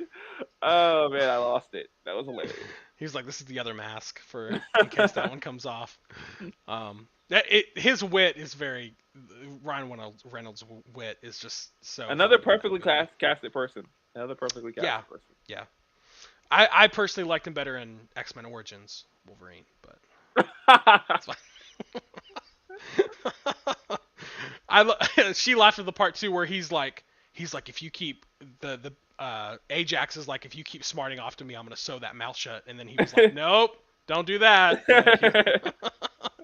And Adolin started laughing. I was like, that's great, she got that reference. So I'm just glad he got a good movie, a good superhero movie, because he's had some rough ones. Ryan Reynolds, Yeah, man, yeah. I mean, he's a good actor too. Yeah. It's just people. Again, I heard with Green Lantern, which you can't blame everything on the studio, but that's Yeah. another thing. They said that Green Lantern, the studio studios got in make there sense. and messed with some stuff. Because I heard Parallax was supposed to be very different in that movie, and he ended up not being what the creators wanted. But it's fine. That movie just requires so much CGI. That's why I'm just unsure if you should ever even try, because it just You could do it today. They should have given him a real suit though. That would have helped instead of things. the CGI suit. The CGI suit, yeah. The green and animated suit. Oh no, I don't know. I mean, maybe today it'll probably be easier to make, but it just requires so much CGI. I'm just like, Well, what's crazy is like you see Marvel's CGI and it's really good. yeah, You know what I mean? but Their CGI but again, is like you gotta insanely remember good. though, Marvel started with Iron Man, and there was some CGI, but like most of it was handmade stuff, like the suit, the armor, his helmet, all Mhm. that was like they actually made that stuff, so they had to start from somewhere. Yeah, yeah, And then you get to the Infinity Wars and the in-game stuff where you can do a bigger scale, $500 million movie or whatever you want to do. yeah, yeah. Well, Um, the technology's changed a lot since Green Lantern came out, so that's why I'm saying I think they could do it well. I mean, we're gonna see with the show, right? When the show comes out, so the Green Lantern show, which I don't know how I feel about that still, because is I John I Diggle heard gonna? Is he finally gonna get to be John Stewart? He's gonna change his name, or is Bro, that all just a they've been all hinting just a at that for mystery? so long. I'm not caught up with the CW anymore, but I remember they would hint at that so heavily in the shows. And then he got a ring, right? Didn't he Yeah. get a ring? Well, What? an orb shot down from the sky, and he opened it, and it was green, and there was a green something coming from the orb. So we don't know specifically what it was, but it Did, implied he was going to be Green Lantern. have they still not shown that in the No, show? no, he actually Oh, came back on Flash, and he was not a Green Lantern. So I'm very confused hmm as to what happened. But he was sick, and he was trying to find some sort of cure, I think, and so hmm maybe I that was also something to heard do with that. the Wonder Twins thing at the end of the final Crisis or Crisis on Infinite Earths crossover. At the end, they show a monkey and they show like the two purple suits or whatever, and it's supposed to be a hint for the Wonder Twins. I heard that got botched and it's not happening. And I was like, dang, they just everything they put in that they just were like, no, we're not doing it. And I was like, That makes sense. I mean, no one cares about the Wonder Twins. Like, let's be honest, no one really wants to see a guy who says "form of water" and like he turns into a bucket of water. Like, no one wants to see that. We don't nobody. want to see that. Nobody. You don't want to see that, okay? When we have a Yeah, million other people who haven't gotten a chance to actually make a difference. I'm just mad we've gotten 2 versions of Vigilante, and we haven't gotten a Nightwing movie yet. What is this? Nobody knows who Vigilante is. He's such a low tier hero or vigilante or whatever you want to call him. Anti-hero. Like I mean, think about it though. Think about it, okay? And we haven't even gotten a good version of Black Canary. We haven't. We haven't got a good version of Black Canary, and we're getting Vigilante. Like, oh my gosh, doesn't that make you? How much do you try until you give up though? That's my question. We've done it I don't several know. times. It hasn't worked either time. So like, And then do all you of a not sudden, concede? all of a sudden, because the Nolan movies, like Ra's al Ghul or Ra's al Ghul or however you want to say it, he's Oh like my in gosh. everything. He's in Arrow. He's in Nolan's movies. He's in You he know was what? in another show too. No one's ever really like. I don't. I think Nolan did the best job of it, but I don't think anyone's ever really like leaned into the fact that he's an eco-terrorist. And that's like Yeah. a central point of his story arc is that he's like it's not just like he's evil for evil's sake or he's like just crazy because the water made him crazy. He's always been crazy. He's just been trying to do it differently. Mhm. Um, Mhm. he's not like Poison Ivy, Yeah. but he's along the same vein of her. Yeah. He's not eco-terrorist in the sense of like a vegetation. Yeah, He's eco-terrorist in the sense of like I want to change the environment by killing everybody yeah, and making a better, almost like a Thanos yeah, type of thing. Yeah, they haven't. You're right. They haven't leaned into it heavily. They've done it in Nolan's a little bit. yeah. They did it in that. Because what's his name? Liam Neeson talks about Love me some Liam the Neeson. fall of Rome and all those other things, and he's Yeah, like, we did yeah. that. So I mean, I don't know. I think they did the best version of it. But I Yeah. wonder. I keep wondering why we haven't seen that come to Oh, film yet. Whenever we Liam talk about Neeson race. played that role really well, in my opinion. I actually think he did a really good job. I trusted that man at the beginning, and I was like, "What? He's the bad guy? He came back." Okay, sorry. We keep going onto these. I've been tangents looking more. for my daughter. All right. You took her, Batman. Anyways, we'll move on to the next thing. Let's talk about some sports. I was gonna get into Joe Rogan, but that's kind of a heavy topic. Let's get into some sports real fast. So we got the Super Bowl coming up, and the crazy thing about the Super Bowl is that one team does not deserve to be there. Do they? It's the Bengals are there. What are the Bengals doing there? They weren't supposed to be there. Nobody said they'd be there, and they got there through hard work and determination and a really good overtime rule. So A really good overtime. that was a great interception. Oh by yeah. the way. Oh, yeah. That was Oh, yeah. that was a great pick. I was that like was very what? like Richard Sherman esque, right? Yeah, Very Richard Sherman esque. Like tip the ball. Hey, to Richard the Sherman! guy. Richard Sherman. Remember that almonds commercial? He's like eating almonds or whatever, or pistachios, and then I think it's Stephen A. Smith. He's like Stephen A. Like, remember that? He's like Richard Sherman. You gotta eat these. That was funny. Anyways. Yeah. So what'd you think of the game, man? That was a crazy game. Yeah, I went back and watched it. Unfortunately, I didn't watch it with the hype that I had wanted to watch it with, because a friend of mine spoiled it for me. I tried to lie to cover my butt, by the way. I don't know if you noticed that, but I was like, "Oh, the game's not over." They just like had a good play, and you were like, But I no, did. I watched it back. It was a really good game. It was really entertaining throughout. The fourth quarter is really, I think, when it really picked up. But I was surprised at anyone else. I would never have picked the Bengals. I think if I had picked anyone that weekend to win, do an upset, it would have been the Who did the Rams play? They played the 49ers. Yeah, I would have picked the 49ers. To upset, if anyone was going to upset, I thought it would have been the 49ers, which they almost did. They almost did, but then the curse of Jimmy G struck, and so unfortunately they're going home as well. But no, I was definitely shocked that the Bengals won. I was even more shocked that they won in overtime because the Chiefs won the coin toss, and the crazy thing was the guy caught heads, and I'm like, oh, you're definitely going to win this coin toss, and it comes with tails. I was like, what? Even when you do the right thing, you still lose. You were like, there is another side of the coin. Like, oh my god. Yeah, and then no, but I honestly think what happened was he I don't know how much of the. Did you watch the whole game? I did not. I watched bits and pieces. I was trying to stay because my wife and I were out doing something that day, Oh, okay. but I was able to watch it on my phone. So I was kind of Yeah. like keeping an eye on it and seeing what was going on. So And that's how I caught the ending of the game is because I just like flipped it back on and I was like, what? yeah. That's insane. So the first quarter they scored like three unanswered. It was like 21-3 first quarter, and then Oh.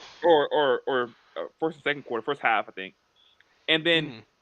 at the end of the second quarter, there's like Mhm. 5 seconds left, and they're right at the goal line. The Chiefs are right at the goal line, about to score again, and you're thinking, man, they score here. This game is basically over. Like, there's no way you're coming back if they score Mhm. here.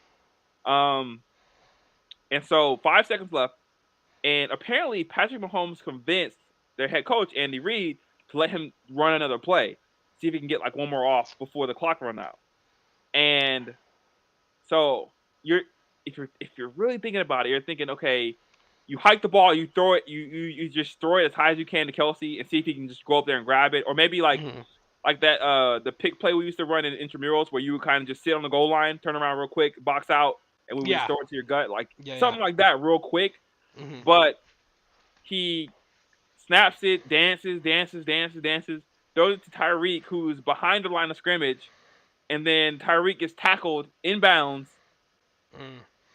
and it's over. It's like in the end of the half. And I think that one moment, like, kind of sowed a seed in his head that he couldn't get out. Like, and he got so afraid of messing up again that he was just like playing safe the rest of the game. Ah. Maybe. Yeah, yeah. I mean, he honestly played bad the rest of the game. He played like really, really, really bad the rest of the game. Tyreek Hill. No, Patrick Mahomes. Patrick Mahomes. Gotcha. Yeah, he really, really bad the rest He of the game. seemed frustrated when I was Yeah, watching him. And yeah, I think I watched more of the second half than the first half. Because the second half was more interesting, yeah, honestly. yeah, yeah. Um, but I was surprised, and to see them come back from that big of a deficit was kind of crazy And as on the well. Chiefs of all people, right? It's like, Yeah, if there's any team you're not going to come back on, it's the Chiefs. Once they get up on you, like, yeah, and it seems like that team really flip flopped. You know what I mean? Like they were like one team was dominating, and then it just kind of. yep, But yeah, that pick was crazy. I wish we were watching it. I wish we were talking about this last week because it was fresher in my mind. yeah, me But too. the moment that stuck out the most was the pick in overtime because I was like, I legitimately thought that they were going to lose, frankly, for the fact that it was like we were talking about the other week, like because of overtime. But luckily, Overtime rules. they were able to pull off a play. Otherwise, it would have been over for them because they were close to the goal line, right? Weren't they like 20 yards out or 30 No, no, yards? no. They were like, I want to say they were on their side, still on their side of the field when he threw that. It was No, a you're long right. pass to You're Tyreek. right. Yeah, They were on their own 30, I think. They're on their own 30 or 40. yeah. Did he run it? Did he run it back for a touchdown? I don't think he No, did. no, Did he? no, no. They won by a field goal. That's right. Yeah, that's right. Because they kept trying to get closer at the end there. Yep. And people were trying to decide should they just like take it here or should they get closer. That's kind of more of the scary thing though, right? It's like if you can win and you're like, okay, we just need to get a field goal. And it's like, do we want a field goal though? Because like, what if our kicker missed? And we're like, and then it's all about placement too, because you're like, you want to be more towards the center of the field and not to the left, and it's Yeah, just crazy. yeah. But yeah, that was a crazy game. I'm just happy the Rams are going. I'm just happy that my boy Matthew Stafford In is there. spite of your coach, who tried to do everything to make you guys lose that game, and I was so mad at him because I was like, just stop, you're messing them up. Like, he was using all your timeouts. He threw two Mhm. terrible challenges that had no chance of working I did see. whatsoever. I was wondering why he threw one of those challenges. I saw Oh that, my and I was like, gosh! I that was like, was. you're getting the ball back. Why challenge it? Like, it doesn't make any sense. Oh well, he might have Mhm. fumbled. Yeah, well, he most likely didn't. So like, let's just get the Mhm. ball back and preserve the Mhm. timeout you have. But Mhm. man, Cooper Cup, wow. I did not know that anyone was that good. And y'all had some drops, some big drops that I was like, oh, that might have cost you the Mhm. game right there. But Yeah. Well, Matt Stafford, man, he is who we thought he was. He is that he's guy. very calm and collected. Yeah, he is that You guy. know, He is that guy. he's very calm. I saw this really funny post the other day, and it was like Matt Stafford is going to the Super Bowl, and Eminem is doing the halftime show, and it was like this is the closest that Detroit will ever be to being at the Super Bowl. I was like, that's hilarious. They're like, and every like literally every Detroit Lions fan I've seen on Facebook is like, we're so proud of you, Matthew. Like, Yeah, we're so yeah. happy for you. And I'm just like, oh my gosh, I Every don't comment want to be. section, every comment section that I've seen, it's like, I'm a Detroit fan, and I just love that Matthew Stafford's going to the Super Bowl now. It's like, do you really? Don't you feel like a little bit like, I don't know, upset, I like that your team let him man, go? there I think there's a lot of fakers out there because like literally like I remember so many people hating on him and that's like that were Lions fans Lions saying fans, yeah.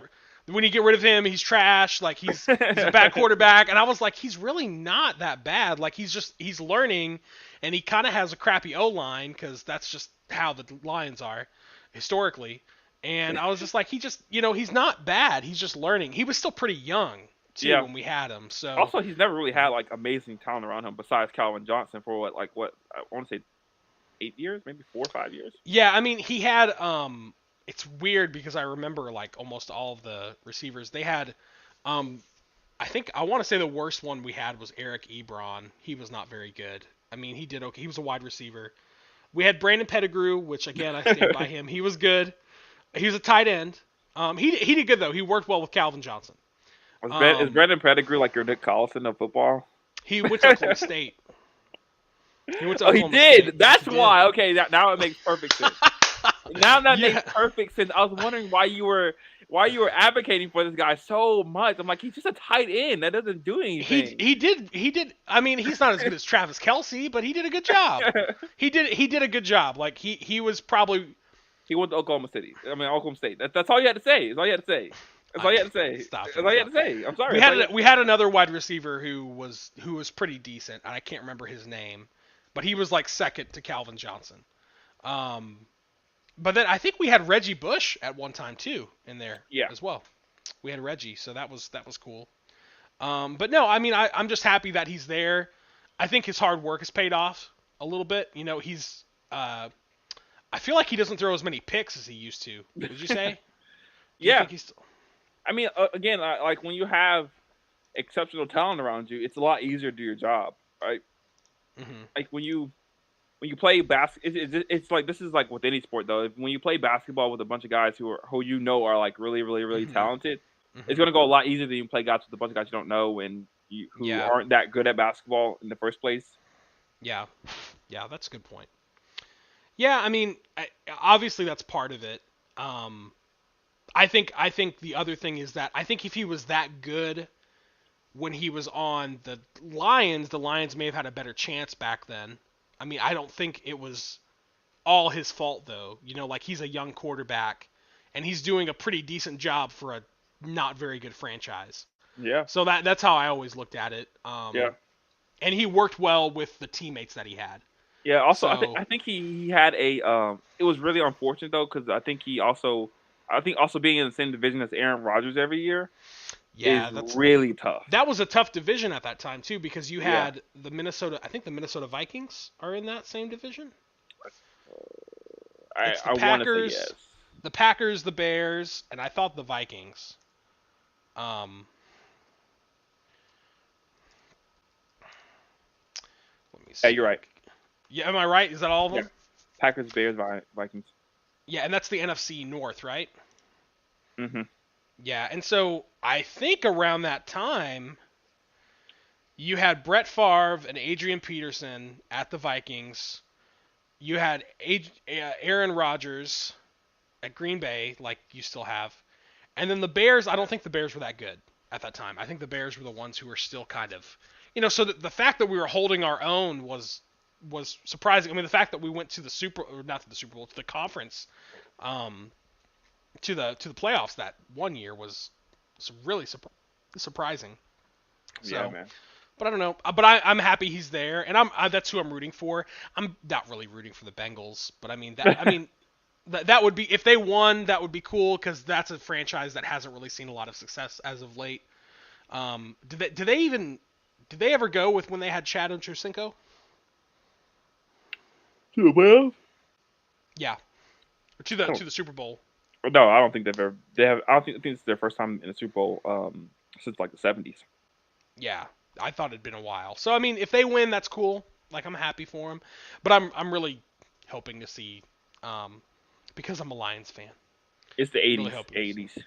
Oh, yeah, that's a while. That's a ways, man. Who Yeah, are you rooting for? I don't know. Somebody asked me this. I haven't decided yet. I mean, I would love for Odell Beckham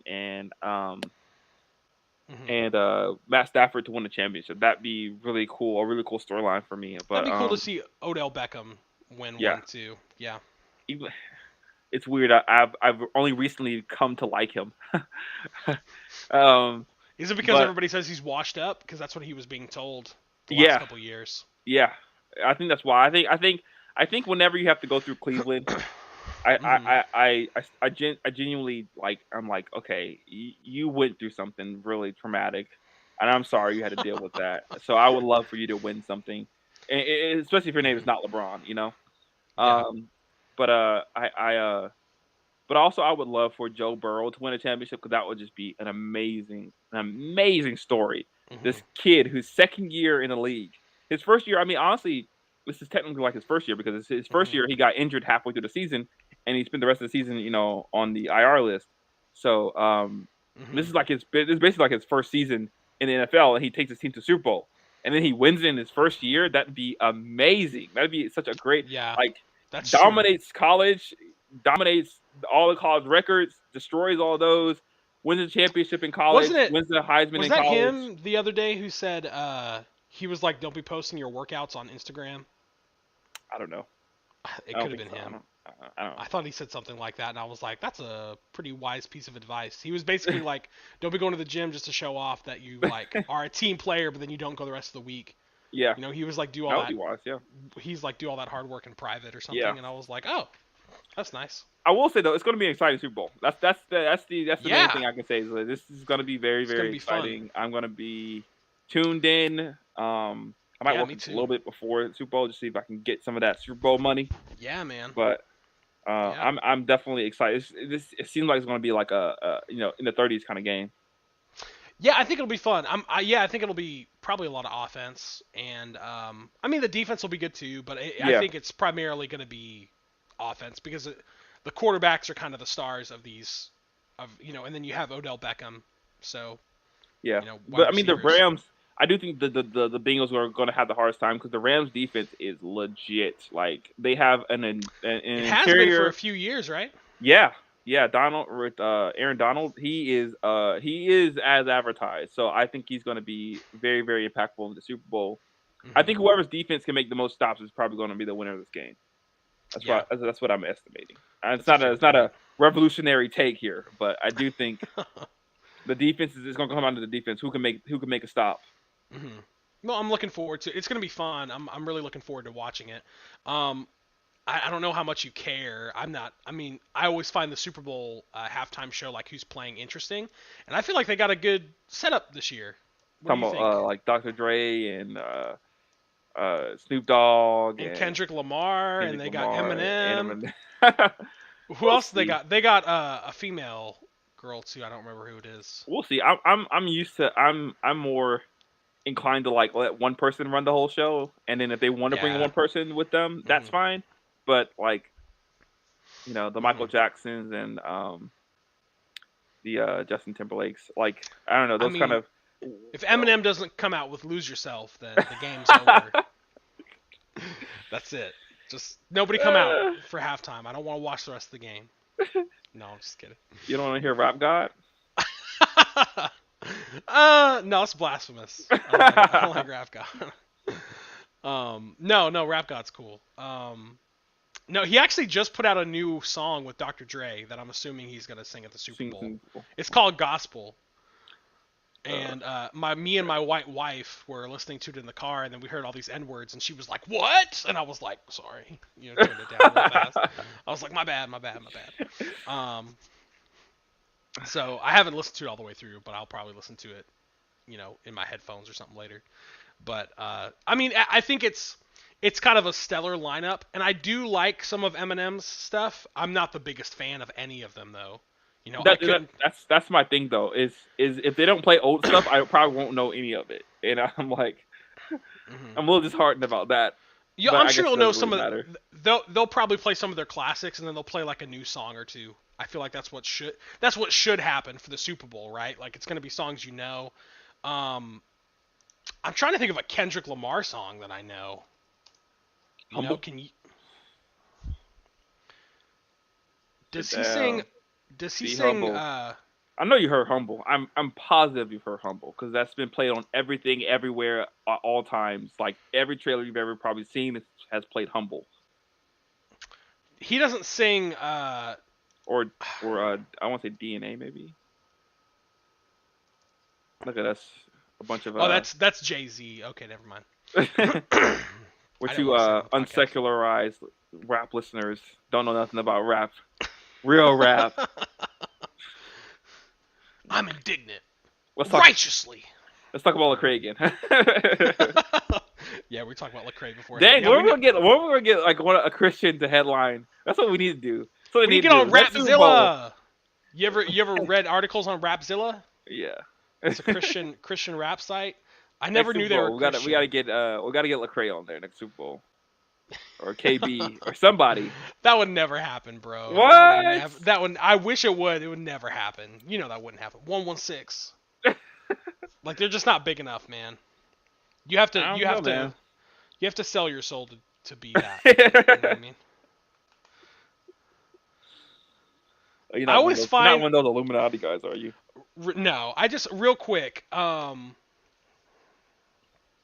wife's all into that. She's like, yeah, they worship the devil. I'm like, Yeah. okay, okay. I don't know about all that, but By the way, real quick. What do you think of like people who are like, um, what do you think about people who are like, since we're both Christians, I was curious when the pastor's like, you need to be as excited in church as you are about the Super Bowl.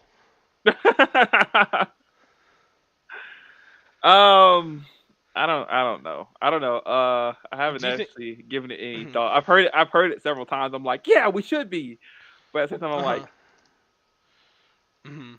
I don't know.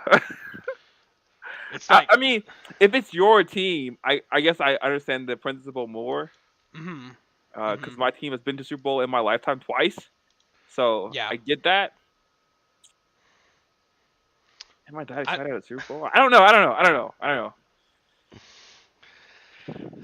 What do you It's think? funny. I don't. I I think that's an overused analogy, Fair. and I think the difference is I don't think you should take people's outward appearance to always know what's in their heart, Oh yeah. Oh, and absolutely. I Agreed. also don't I also don't think that they're to rephrase that, you shouldn't take someone's you shouldn't necessarily say that their inward their inward feelings are representative of their outward expression. That's not true. Yeah. A lot of people aren't like that. But Yeah. I think most people um I think most people would say that you should be excited for church. I don't know. I just don't think I think it's a little bit different. Like this is you're equating a sporting event to something that feels more solemn. They're like two different environments. Yeah. One, you've been told not to yell in church. That's Unless you're literally what Pentecostal. unless you're Pentecostal. But Unless one, you're you've Pentecostal. been legitimately told since you were a kid, behave, don't be yelling in church.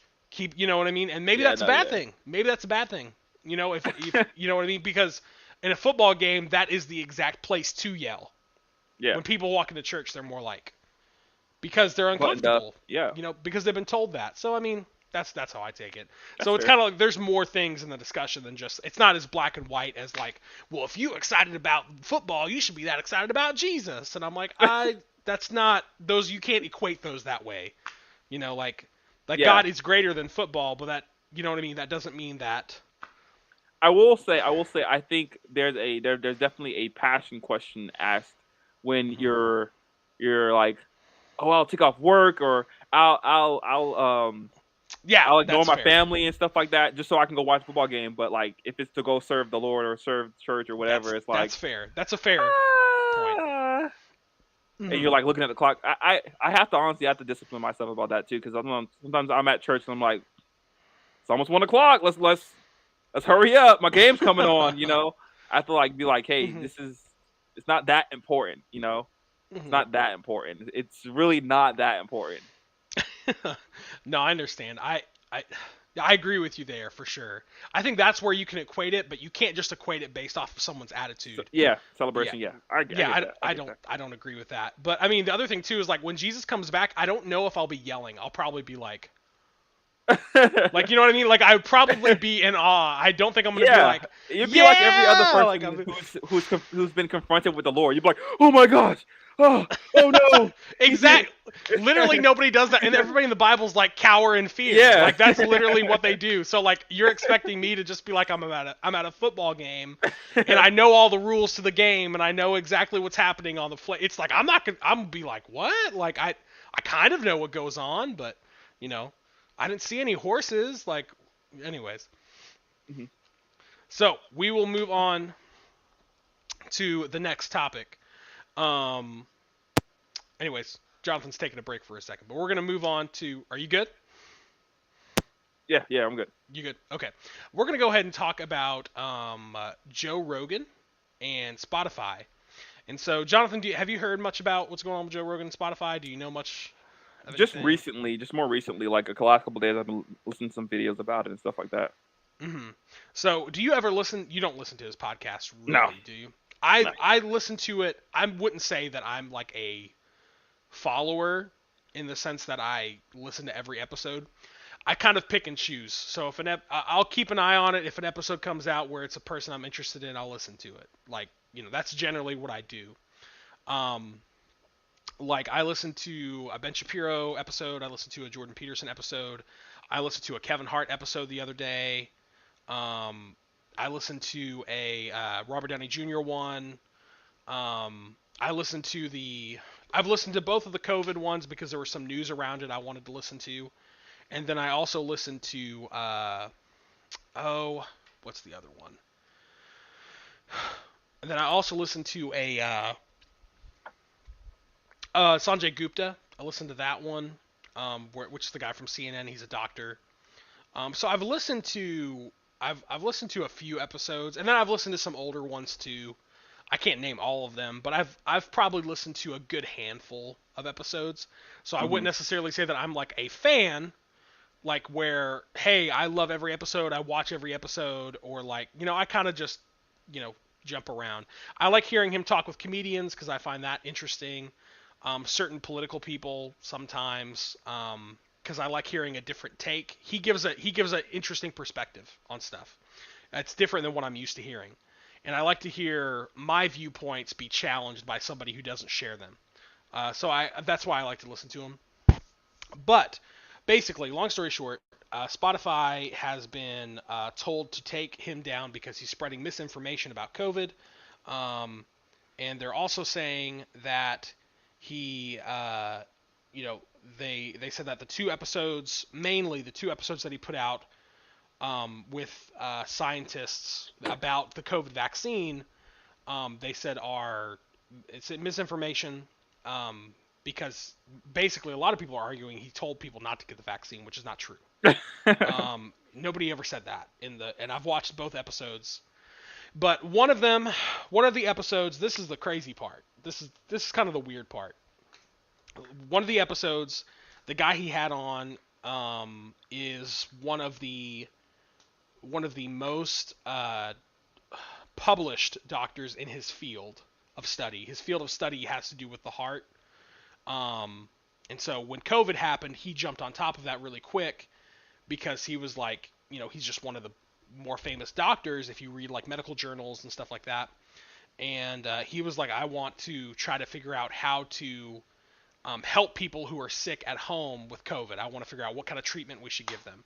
So his name is Dr. I can't remember his name. Anyways, so he is that's he's a scientist. He's a doctor. He's like if you're quoted, he's got a ton of quotes that he's been put into journals for, lots of research. So I mean he's a pretty decorated guy.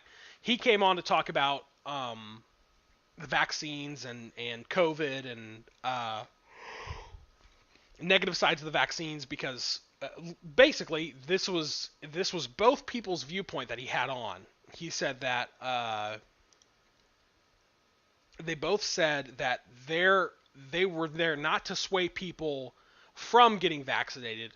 They were just there to tell the negative sides of the vaccine, the cons, because they said so many people have talked about the pros. And the other thing that's crazy is both of these guests have been fully vaccinated. So you have the first guy who came on, which is the most published doctor in his field. And then the second guy who came on was the guy who is credited with he's credited with inventing part with being a co-creator of the original RNA vaccine, which is what the vaccines are based on. They're an RNA vaccine. Um, and so he came on and also talked about that was his other thing. Was he was like, the first guy was Peter McCullough. I forget what the second guy's name is. But basically, they went on. None of them said do not get vaccinated.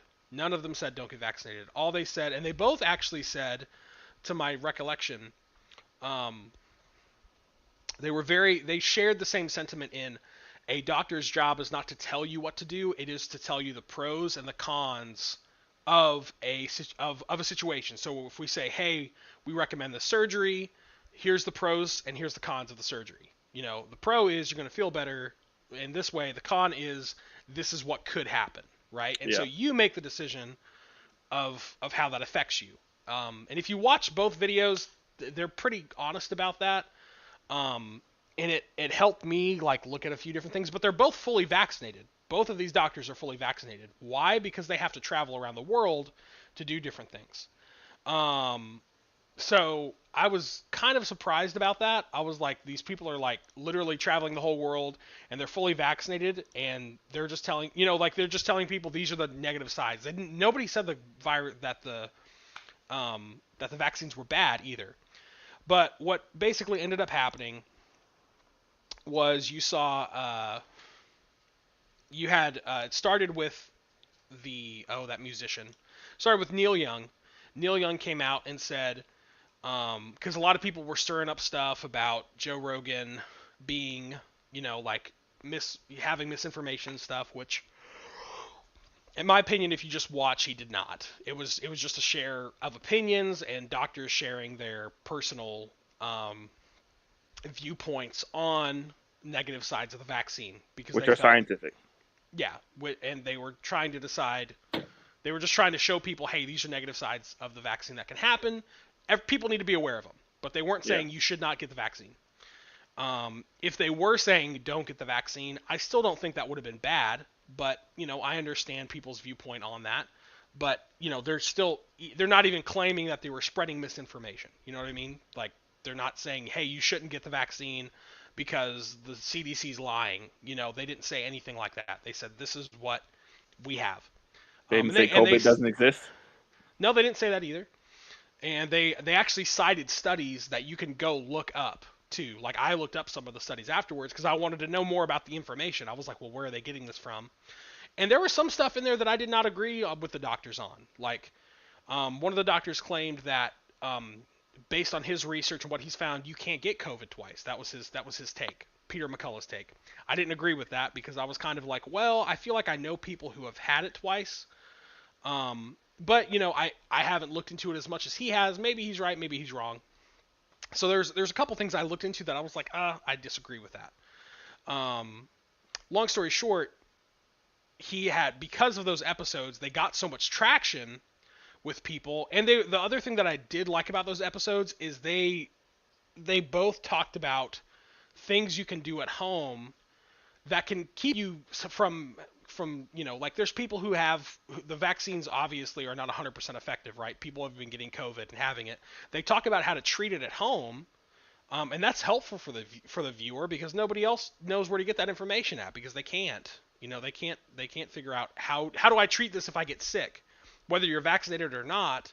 Yeah. At that point, you need to know how to treat it, and so they were giving different things that they thought would help treat it.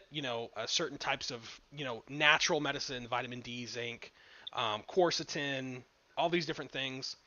And what you're seeing is you're seeing people who disagree with it, and they're spouting just political rhetoric saying that, well, this doesn't line up with what I heard a few months ago, so therefore, like, I think one of the guys talked about, um,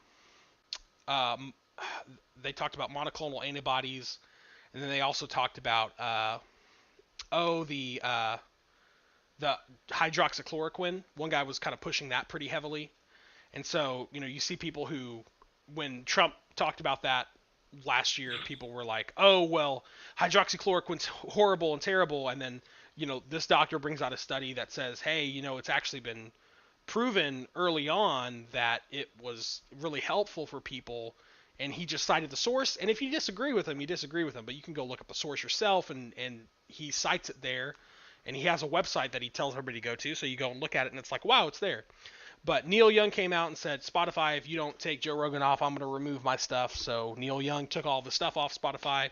Then you had multiple musicians say they're going to take their stuff off Spotify. And then when that did not get Spotify's attention enough, they point to Joe Rogan saying the N-word on some of his earlier podcasts that he did. One in particular looks pretty bad. It's where he makes this joke, which he corrects himself afterwards, but he made a joke about he went to watch Planet of the Apes in like a town that was he said it felt like Africa, and he was like, it felt like we were watching Planet of the Apes. I knew you'd laugh about that. So why you set me up like that? Why would you set me up like that? I knew you'd laugh at that.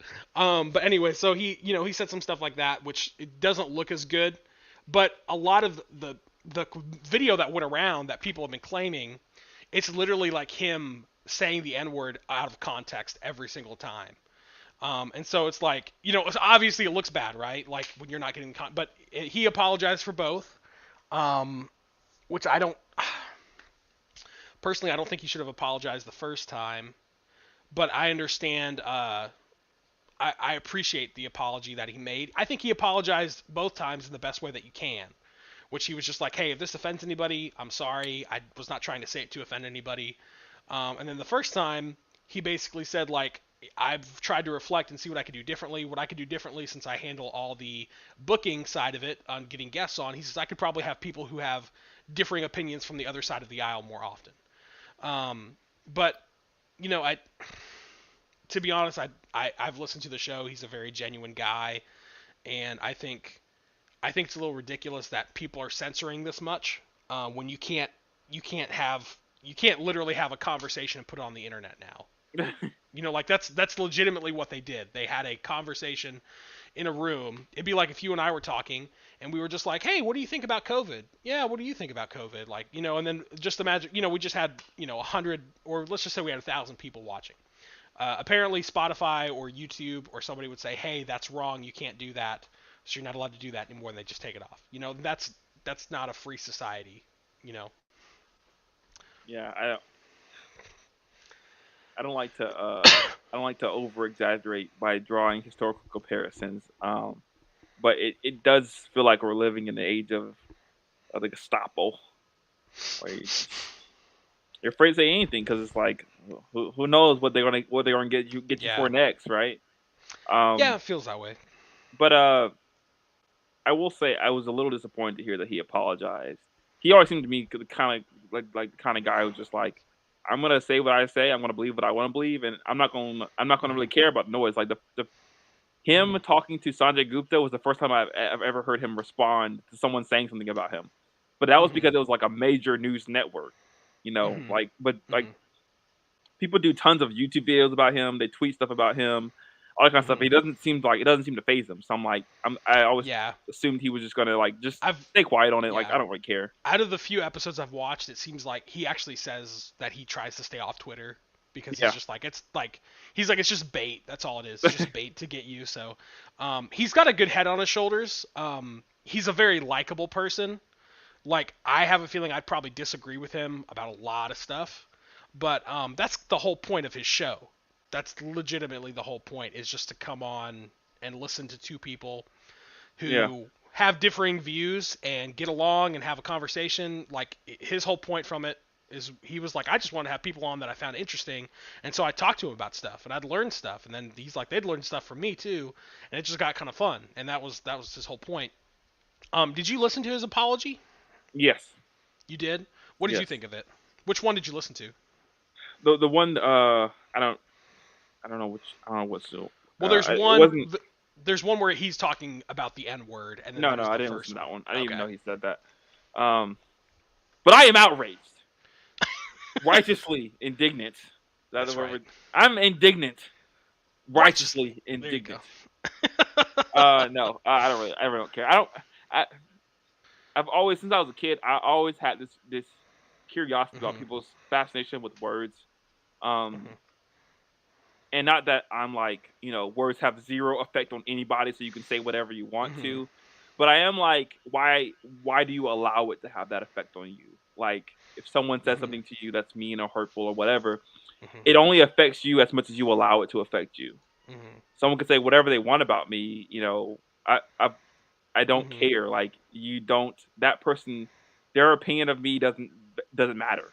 Mhm. Uh, Mhm. and this it could be just because I come from a Christian context where Mhm. the only opinion that really matters is God's. So Mhm. as long as me and him are cool, I'm cool with whatever I'm doing in life. Um, Mhm. so that's probably a large portion of why I view it that way. But I remember having a conversation with my sister about the B word, and I was just like, I I don't get why people are so offended by it because it's used in just about every way possible. It's not strictly used at women anyway. It's used Mhm. at men. It's used at actual animals. It's used Mhm. at obviously women as well. But it's Mhm. just like you give the word the power that it has. The word itself does not have any power. Mhm. So when we take this word and say, okay, this word you can't say because this word has power. You've granted now the word the power that it never had in the first place. Mhm. Um, and especially since it's so commonly used everywhere else in every form of black media, it's just like, how can you expect people not to say it when Mhm. you say it all the time? And then it was something that happened 15 years ago. It's like now I don't know. It just all of it frustrates me because there's so many problems with it. Mhm. I've never been one to say that you can say whatever you want to, but I think you should be able to discipline yourself on what you say and what you don't say. I don't have Mhm. a right to tell you what to say. You don't have a right to tell me what to say. Because It as soon shouldn't be as disciplined by somebody else, Yeah, right? because as soon as you can Yeah. tell me what to say, then you're now in control of me. You now have power over me. Whenever you can control what I can say and what I can think, you have power over me, and that Mhm. power doesn't belong to anyone but God. Mhm. Again, from a Christian context, that's what I believe. It doesn't belong to anyone but God. God is the only one who defines what I can and cannot do, what I Mhm. should and should not do, and what I should and should not say. Mhm. Because again, the moment you think you're in power and you can control someone's speech, the tables will flip, and now someone can control your speech and tell you what you can and can't say and what you can Mhm. and can't do. So that's why you should never want that kind of authority with anyone. No one should want that kind of authority on your side or on another side. Mhm. So Mhm. that's what I always thought about Yeah. the N word, at least. Yeah. I. So as far as his apology goes, I didn't think it was a bad. I didn't think it was bad. I was kind of like I didn't think it was necessary. Was Yeah, all. Um, if you watch the apology, he's very honest and he's just like, if I could think of something to do differently, which I think is reasonable. Like if you're in that position and you feel like you've hurt somebody, he actually does not apologize for the episodes. He does not say like, those episodes were bad. I'm sorry. Like I should not have had those people on. He doesn't say yeah. anything Good point. about that. All Good he point. says is, all he says is, the only thing I can think of doing differently is having people on from maybe the other side of the aisle. But I heard a good point about this. Is that people from the other side of the aisle don't seem to want to be on his show. They're the people telling him to be quiet. Yeah, You know what I mean? yeah. So Well, I it's mean, he's like, been branded now, right? what? He's He's been been what? branded. He's been branded now. Branded? What do you Yeah, mean? like the other side has branded him as the COVID Oh, denial, vaccine yeah, denial, yeah. almost right wing extremist, far Yeah, right so it's wing like people extremist. won't come. Like the only person he's had on that I know of who will come on is, now he may be honest in saying, "Listen, I haven't asked people from that side to come on." Maybe he hasn't asked, right? Um, but there are people he could ask, but I don't think they would come on.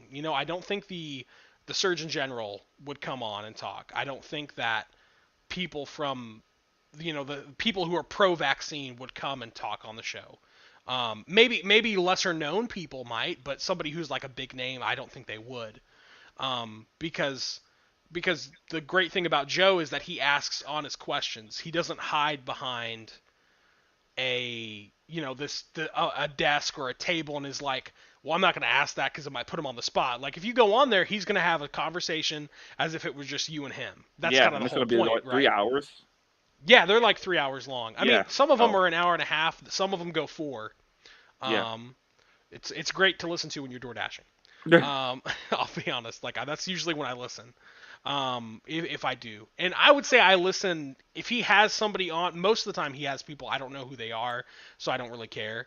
But if there's a comedian or an actor or someone I know who might be on, I'll watch. But he does not.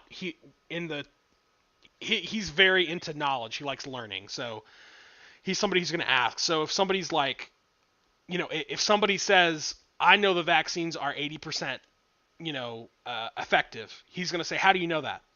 What study is that? And then in the middle of it, he's going to be like, bring up that study. I want to see the study. I want to read about it and learn about it. 'Cause he wants to know right then. So like, hmm if you bullcrap him, which is kind of what happened to Sanjay Gupta, if you watch that whole interview, Dude, so, dude. did you? Dude, come on, man. Like, that was a lie. Which I think is hilarious that he did that because it's true, right? Like, it was a lie that they said that he was taking horse dewormer, which he wasn't. And there's lots of doctors who prescribe that to people, which is the sad thing, that you're being othered for taking that it's like being othered for taking insulin when you have diabetes. Like insulin doesn't work. It's like, does it? Like, Insulin. it's like it's given to tons of people who have diabetes. Like, it's crazy. Um, it's one of those things that I don't know. He's been pushed out so far. I kind of hate to see him that way. The thing is, though, people are saying maybe he should leave Spotify. Maybe he should leave and not Spotify because they're saying, how far does that go down the road? Also, do you know how many listeners he has? He has, I want to say he has 15 million, which is kind of crazy to think about. Yeah, that absolutely would be. I don't, man. I would want them. I would want them to force me to leave. He has 11 million listeners per episode. And what I've heard from other media sources is that he has the highest amount of listeners compared to any show on cable, any news network. Like people listen to him like crazy. So if he left Spotify, some people were like, you should go to Rumble or you should go to some of these other places where they're not going to censor you, where you can just talk freely. And the thing is, I think a lot of people would probably go and listen to him, to be honest. Like, I don't Mm. think, if you have 11 million people listening to you carefully each week, you're probably not going to have, you know what I mean? You're probably not going to lose very many people by switching to a platform that's free. Yeah, So it's just another app you got to download on your phone. That's all you're asking people to do. yeah. So, but I don't know, what would you do in that situation? I would keep going. You'd I keep. would force them to make me leave. Like you would have to Mhm. force me out of here. Like Mhm. I would use my lawyers and everything to make sure I stayed because you signed a Mhm. contract with me saying I can say whatever I want to on my platform to Mhm. whoever I want to, and you're gonna have to force me out of here in order for me to Mhm. leave. What about see, like some stuff he's like I'm fine with them putting, like, which I'm not fine with this, but he said that he's fine with them putting like warnings before episodes, and cuz that's something that Spotify brought up, and he said he's fine with that. He'll play ball. They also asked to take some of his episodes down, which they did take some of his episodes down as well on Spotify. I don't know which ones, but there's a list, you can find it online, pretty easily accessible, and it compares it to like the actual catalog because they removed episodes originally when he came to Spotify, but he was fine with that because they were on YouTube. Like you Hmm. could, because that's originally where he put everything, was on YouTube. So it's like, sure, if you don't want to put these episodes on Spotify, they can find it elsewhere, you know. So I don't know. It's just one of those things, man. Yeah, I I'm sad this is happening to him, but I'm also happy it's happening to him. Hmm. And I actually like it when it happens to these celebrities because I want them to see what their side of the aisle is actually like. Like Mhm. they want to believe that they're all about peace, all about love, Mhm. all about tolerance. Mhm. But this is who they really are. This is the mask coming off for all of them. This is who they really are. They're a bunch of snake oil salesmen who, at a moment's turn, will knife you in the back if it gives them any sort of political gain or any sort of social gain. They will stab you as soon as they can. Mhm. And that's a fun. That's not just like one person doing this. This is like fundamentally rooted in a lot of what leftism is. Is Mhm. this kind of corrupt, like, I Yeah. need to be the biggest name in the business, and if I'm not, then Mhm. I'm going to tear everyone else down who is.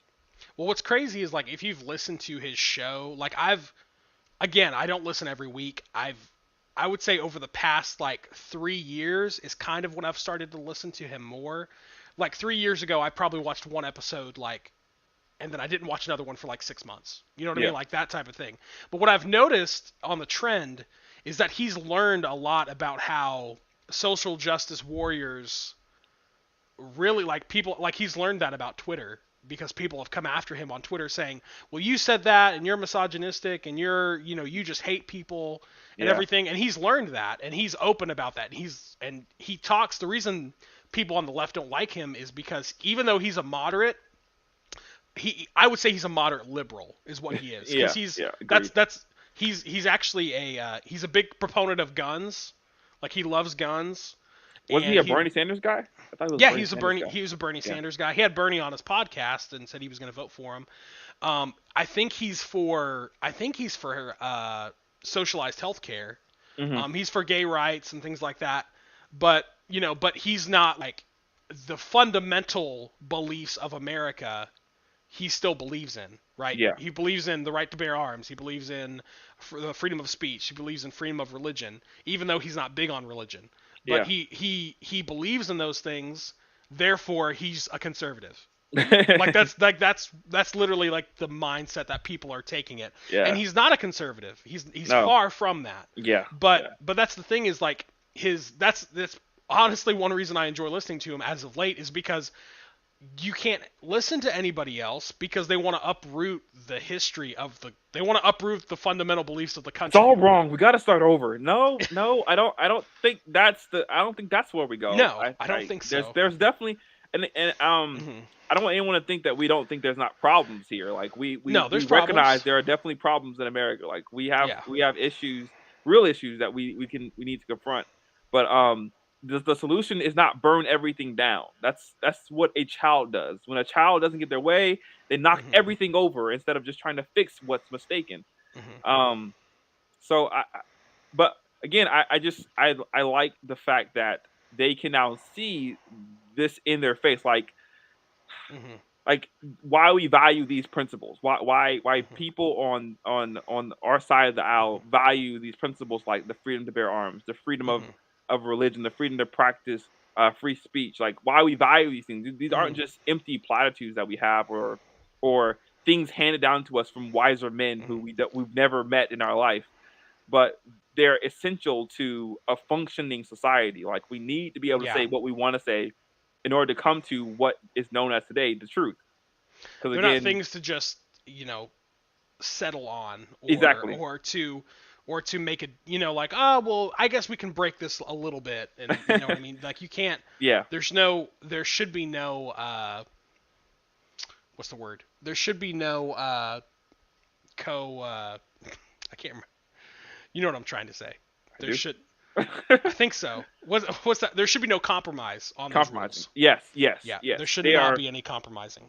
And again, it's not because government grants us it's not like we went to government and was like, please, can we have these few Mhm. rights? It's because they were given to us from someone higher than the government, a higher Mhm. power than the government bestowed on us from birth. Mhm. We have these inalienable rights from, I would say, Mhm. conception, but again, from the moment you have life, you have these inalienable rights, these rights that cannot be taken away from you, and they're Mhm. important to help us continue on as a society past, the bickering and arguing and whatever else goes on. But I think I want to say that I think the trans issue is kind of what sparked him into like That side might be a little bit crazy, a little bit more crazier than I thought originally. Yeah, I would agree. That's where I see, because there was a time where he would have people on who, and we're pretty open with our biases, Jonathan and I. You can probably tell, Yeah, we're more conservative or whatever. And if you're not, that's totally fine. We hope, and if you don't want to listen to this part, you can totally skip past it and listen to, uh, you know, uh, any of our other things that don't have to do with politics, because we yeah. try We not to rarely go. talk about politics. This is like Yeah, what, two out of three episodes, maybe out of like 14 or 15. yeah, we don't get into it that often because it can be a drag. It's draining too. You get exhausted when you're done. But anyways, I would say it's probably around that time because he would have people on who would say, listen, man, people are crazy out there. Like they're trying to cancel people, and he was kind of like, cancel people? Like, is that a thing? Like, I get that there's people trying to silence voices, but is it that big of a deal?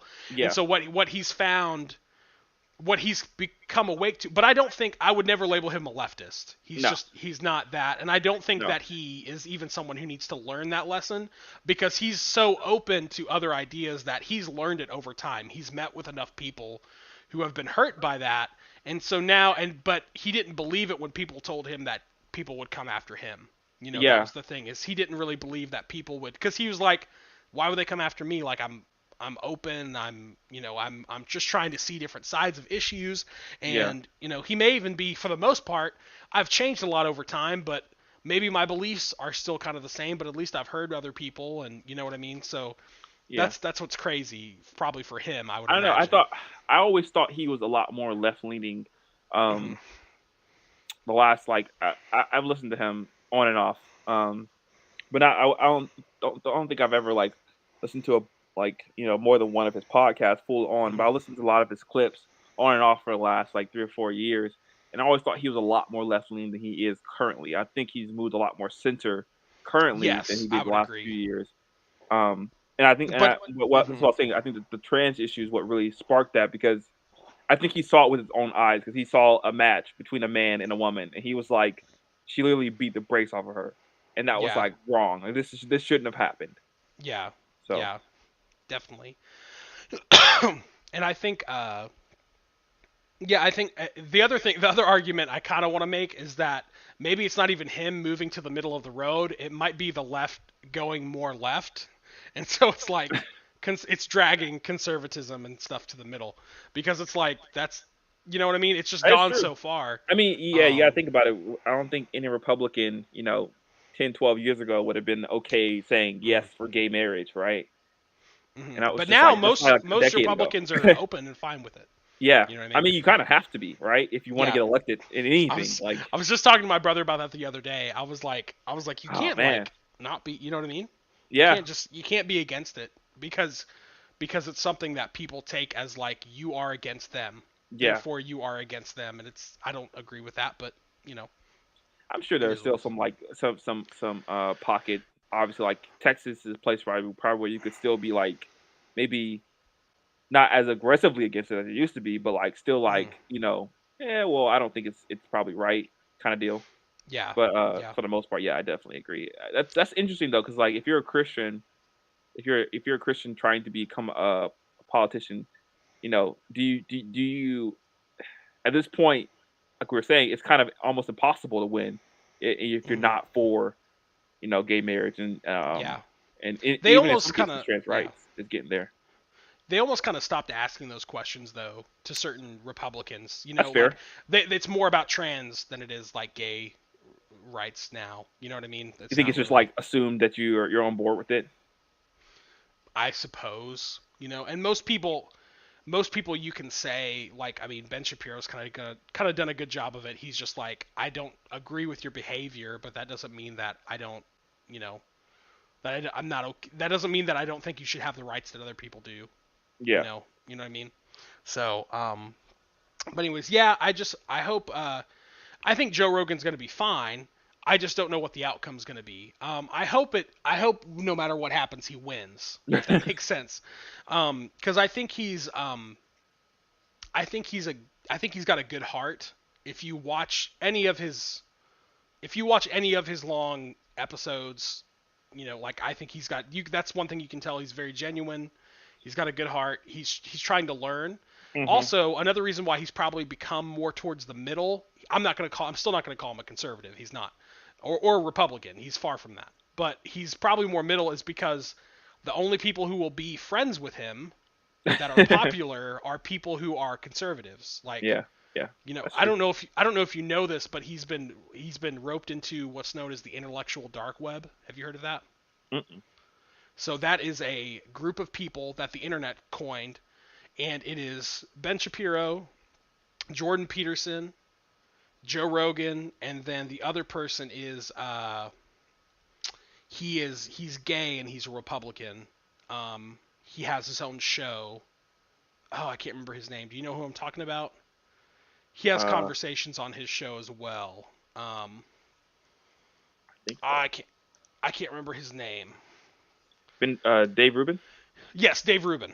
So it's them, and so Joe Rogan, who is probably the farthest of them from a conservative, has been lumped into that group by the internet, and they Oh, they call they call it the intellectual dark web. I think there might be one or two more people in there, but it's just weird because it's like he's never claimed that he is, but he also doesn't have a problem with that either. He's like, what's the problem with being associated with these people? You know what I mean?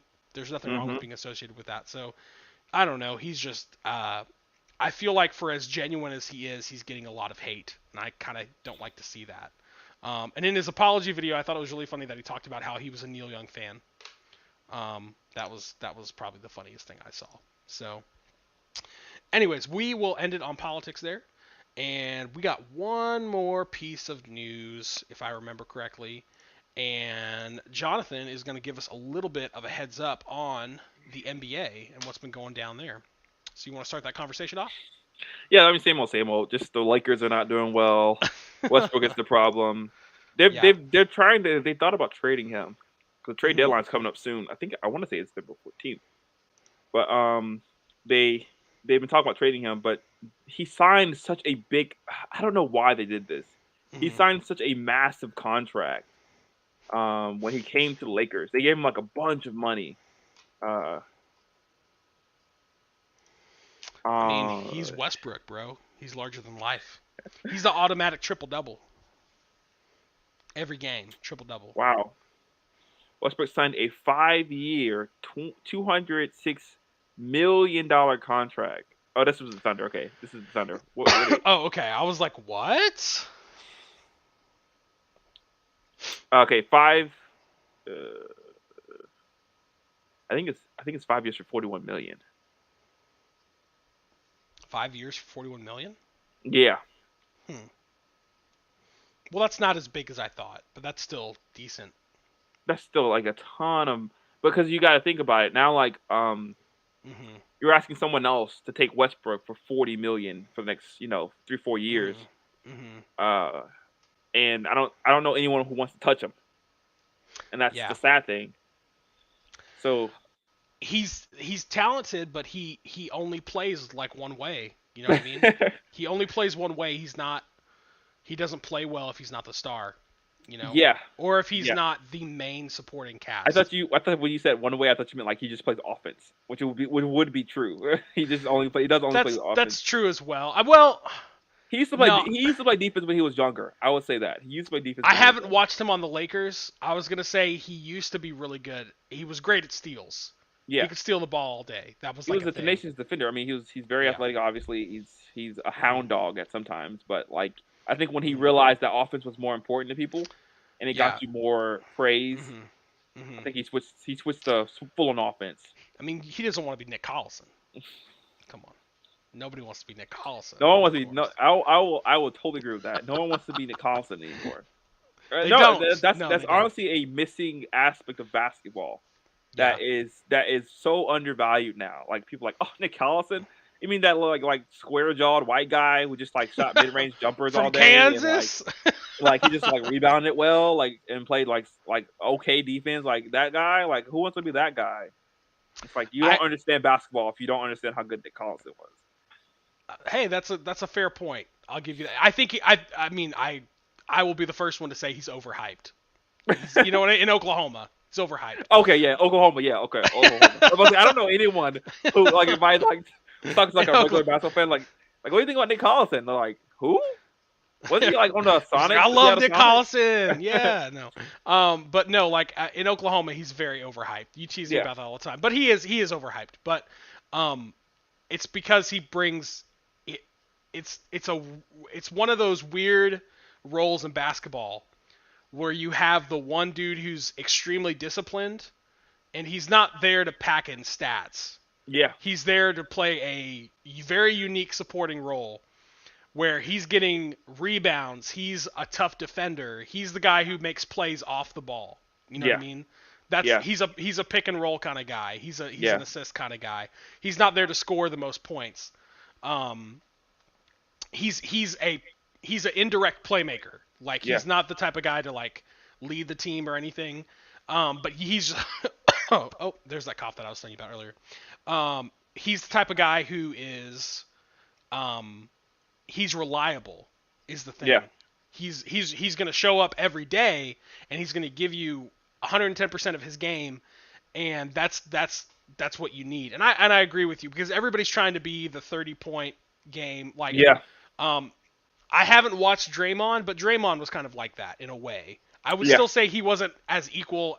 I wouldn't say his role was exactly like Nick Collison's. yeah. But He's definitely not as selfless as that kind of person. But like, I think the no, yeah. closest you're gonna get there is like someone from the Spurs. It had to be some person from the Spurs, hmm like maybe I Boris mean, Diaw would if you probably be want to the know closest. someone who is really good in that role, that'd be like a Dennis Rodman, Yeah, right? That's essentially it's some the dirt man job. That's what I think they used to call it, the dirt man job. It's just the dirty yeah. job that no one wants to do.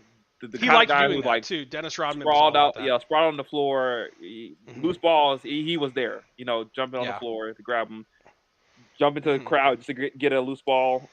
hmm Those are important jobs that it's man, it's unfortunate the way basketball has evolved in some ways It's because too it's like pretty. I feel Basketball's too like pretty, an man. old guy now. Yeah, Oh you man. are though. You are though, But I've man. always been like this. Like I've always loved the guys who are willing to do the things that hurt the most. Like skid your knee. It's not hmm fun. It's not fun. You know, but hmm like it's necessary because you got to go get that ball. That ball is important. hmm That hmm possession is important. hmm Or set a solid screen, knowing you're not going to get the ball after you roll, but the screen was what's important. Yeah. Um, Oh those man, kind of guys. there's nothing like setting a good screen though. You know what I mean? Like that's just like it's like charges, screens, and then like a really good block out. Like those three things, those three plays, like when you do them correctly, they can feel so good. You know what I mean? Like Yeah. you just set a screen and someone runs right into you and then you just blow them up and you're just like, ah! And it's like that's right. That's right. Okay. It's just I was going to ask you what you meant by a good screen. I was gonna. You're like a Steve Adams kind of guy. You want to buckle a guy, get him on Oh the man, ground. no, you just stand there and be a wall, bro, and then see that dude fall down in front of you, like you're just like ah. It's so fun. Have you Wait. never said? You're not one of those half court screen kind of guys, right? Just tell me you're not one of those kind of guys. I Oh don't like those kind of guys. no. I'm talking about like they pass a ball and someone drives off of you, and then you're the guy who sets. They drive off the pick, and you're the guy who sets that really. You're the dude who is so focused in on guarding his player that he does not see the pick coming, Okay. and then he's just like oh like that, and then your teammate scores a three, I or don't your like teammate gets a those jumper. full court screens where it's like some Oh, you guys mean like like running hard where down they're court and then legit he's just trying to like injure you? yeah, he just Yeah. like you lean into it and everything. hmm Oh, I can't stand those. Those like ruin hmm basketball. Now anything past half court is game though. Yes. Okay. I'm Yes. fine. Yes. Anything past, but yeah, if it's Yes. like, the only time I would ever set a screen in a full court situation is if they're doing a full court press. Obviously, Yeah. that's the only time when it's But really. like even that, like you can set the screen and at least allow the guy to know, hey, a screen's coming. Like you don't need to Yeah, buckle him. Like that I to me is agree. a I little bit agree. too far. I agree. Especially if your point guard is like running full steam ahead to the half court and Oh the yeah. other Well, I guy's mean, trailing him, like if trying to run that's the keep up with him. case, you should probably get a blocking foul on you. You know what I mean? Like, Yeah, you should, but it almost rarely happens because it's yeah. all unless it's like I hmm guess they would call it blocking or maybe like a personal for that. hmm But it really happens. It's just And like, I can't stand there's it. sometimes there's nothing more amazing than seeing a game shift by like a good charge. Yeah, You know what I yeah, mean? Like that feels so great when you see like someone on your team They're like, Not oh a man, they're flop. about Not to a flop. score. We're not talking Yeah, about a flop here. We're no, talking no, about like it. like you actually get the Mhm. you get it in your chest. Yeah, exactly. Yeah, you get it hard, right in the lane too. Like, Yeah, and they're yeah, they're gonna try to go for a dunk, or they're gonna go for, just like an easy layup, and then you're luckily you're in there like a second before they get there, and you're just like, take that charge, and that's and then it just turns the game. It just turns the yeah. game, goes the other way. That's a great feeling. And so like, I would agree with you. Basketball misses.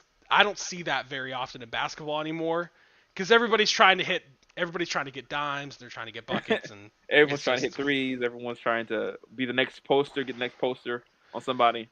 yeah. I mean that's and that was almost when you were a big man. That was almost like a part of your job. Like you were going to be the guy. Michael Jordan's not going to be taking the screens or Yeah, not setting the screen. He's not going to be taking the charges. He's not supposed to be taking charges. He's Michael Jordan. And like I mean seriously, you don't want him getting hurt, right? yeah, Like that's yeah, the thing. Now the great players will do it regardless, and I'm sure I could find a clip of Michael Jordan taking a charge. yeah. But the great players will do it because they care more about the game than anything. But either way, that's your role, right? Is your role is to like you need to go dive for that ball because Michael Jordan's not supposed to dive for that ball. Yeah, Like Michael yeah. Jordan's the guy you're supposed to be handing it to. And that's a role like nobody wants anymore, man. Like nobody, because that guy doesn't get a shoe deal. You know what I mean? Like Yeah. he you don't see like But Nick his jersey Collison. is still stupid expensive though. That's fair. Like Uh, you don't see Nick Collison and Steven Adams, or Dennis. I mean, did Dennis Rodman get a shoe deal? I oh, want to say he did. probably. I mean, Um, but he was known for other things I besides will just say that. though, So. I will say something that might be a little bit sweeter than all that is the perfect pump fake. Is a like he's gonna That's fair. bite and you turn right into him to get him to bite and you go the other way and you drop it on him. Oh, That's fair. oh That's man. that's a good. That's a good. Yeah, that's good. That's true. Have you ever had like a really solid block out Yeah, where you just seal somebody off to where it's like there's no way you can get like that feels good too. yeah, Like yeah, it's that's the reward on defense is like all those little things like setting like and a pick is it's funny how a pick is offense but it feels more defense. Um, just those little things you get rewarded in, and hmm that makes it more fun. But I had a teammate on my high school team. You met him. He was a groomsman in my Jordan. You met him. yeah. I always say act like you don't, but I don't know. If I guess for people on the podcast, I think it's weird. Um, that's how he played. He would score 6 points a game. Like he started too, 6 points a game, scrappy, but he had like such a freaking low center of gravity, Oh man. He yeah, was like a yeah, brick. And so yeah. like if you ran into Just his the hips, man. screen, my shoulder would like pop, like it was like, oh gosh, cuz he was just like a solid wall and his defense was really good and also talk about blocking out, like his butt was so freaking bony. He would just like he would just, there's no way you're getting around him.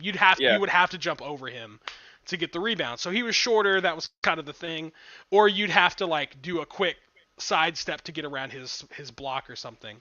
But it was, I mean, like people like that are kind of rare, especially to get success in the NBA too. yeah, yeah. That's probably part of the evolution of basketball is that the NBA hasn't really been looking for that guy anymore. That's Um, true. I was just thinking so that. so that guy, the Tony Allens of the world, like the guys who just were scrappy defenders, you don't really see them get picked up anymore. Like the Andre Robersons who are like, I'm just a Hmm. defense specialist. Like I don't know many defensive specialists in the league anymore. Like you have to be able to shoot like a three or, be a really good penetrator or cut Hmm. man or something like that now. Hmm. So I get why, but it's just like those guys were still way because two-way players are not nearly going to be as good as just a defensive stopper, right? Yeah. Like just a guy Yeah. who's just my calling card is defense. I'm so smart and intelligent on defense. That's what I'm really really good at.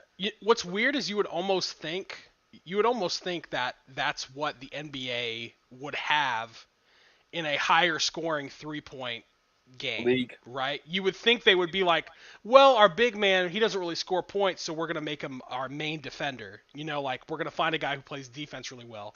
But they don't really do that. Everybody wants to score, Yeah. Everybody wants to score and all the big men want to shoot threes, which I have a problem with that, but it's fine.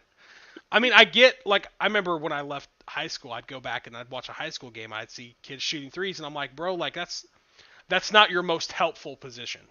Yeah, That's the problem is that's not your most. Even if you can make a three, your job because you're the tallest person on the court should be down there in the paint getting the rebound if somebody misses. yeah, And maybe you get a chance to drive out and shoot a three. Like that'll come, but like that's not where you're most needed. You know what yeah. I mean? No, yeah, no, yeah. I mean, that's why, So, and that's why we're getting all these lanky big men now. You don't ew. really see any like 280 guys anymore. No, man, I never see. I mean, we're never gonna I see a was like, Shaq yeah. again. Did you say you were that? No, I Was was that what talking to my wife. She's actually we're almost done it because she's hungry. Oh, gotcha. Yeah, we're almost Okay. done.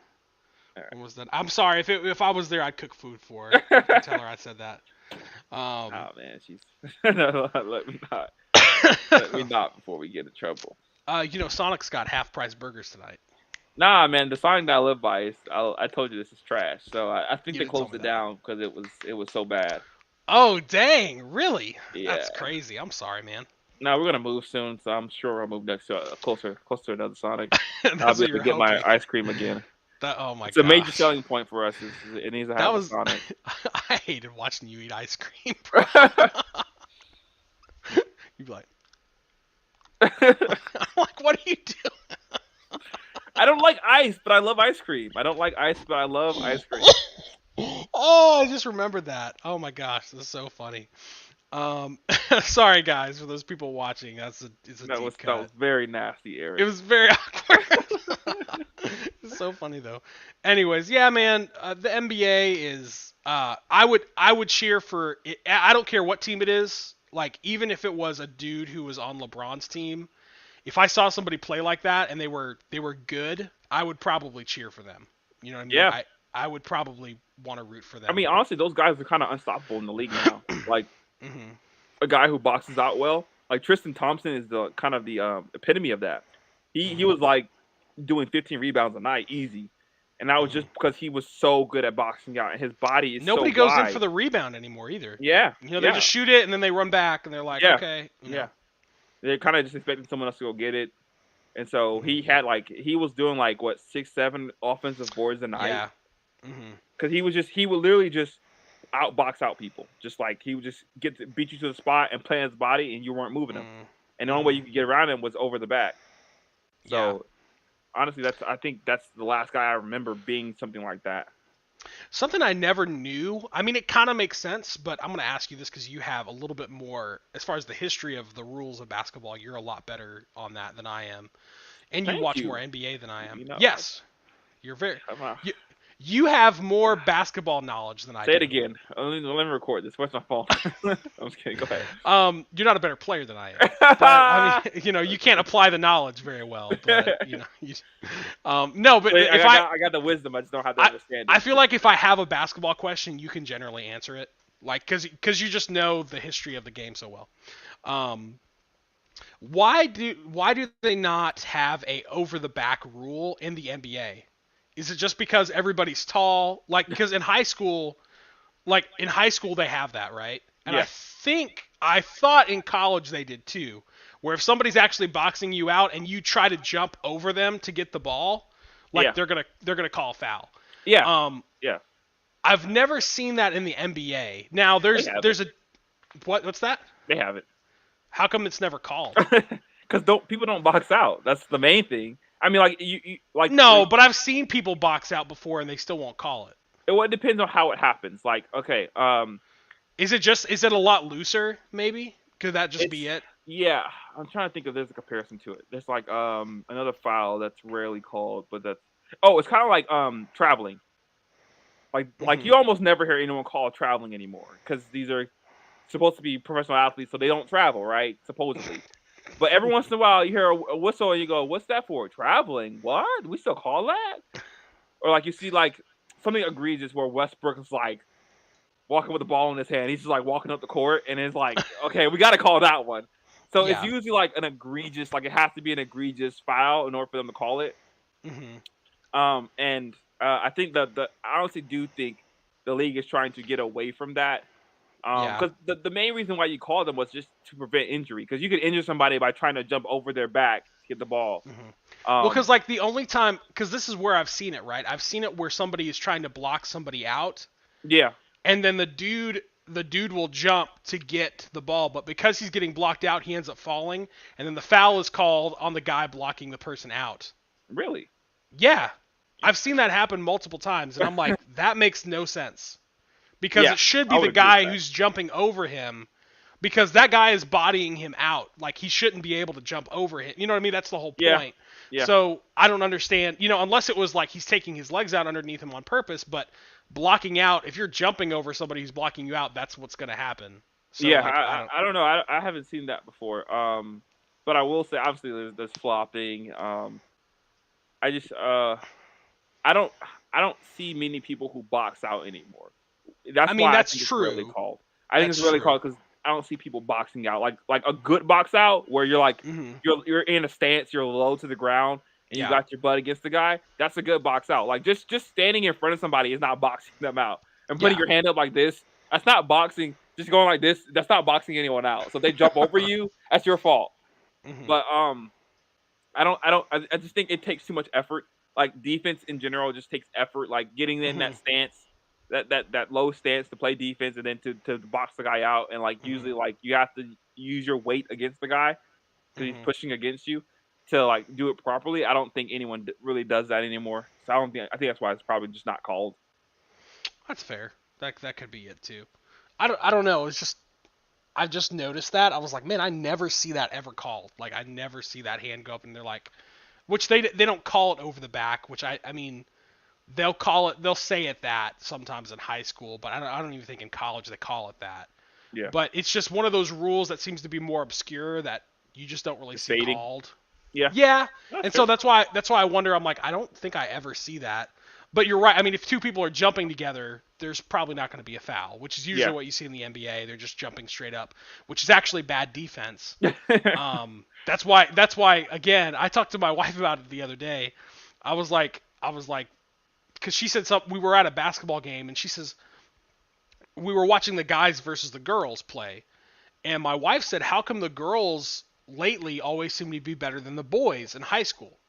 And I was like, well, that's kind of that's kind of subjective. That's not Yeah. really like it's not like that everywhere. But I was like, what I would say is, I said girls generally, and I've talked with you about this before, but girls generally play more fundamental based basketball than boys. Because boys are more athletic, so they tend to rely more on their athleticism. You see that in the NBA all the time. If you Exactly. watch it, Yeah. if you watch an NBA game and then go watch a WNBA game, a WNBA game is a lot more. Man, it's like their offense is running like crazy. Yeah. They're running plays. They've got good defense. They're boxing out. They're They're getting good shots too. getting good They're shots. typically getting good shots off. Yeah, it's like watching the Spurs constantly. Like like they're just all, or the old Spurs. I don't know if the new Spurs do that too, but watching a Greg Popovich team, they're just always cutting, always looking for an open shot, and I was like, that's because I said that's the tools that they use. That's where they're better at than guys, in my opinion.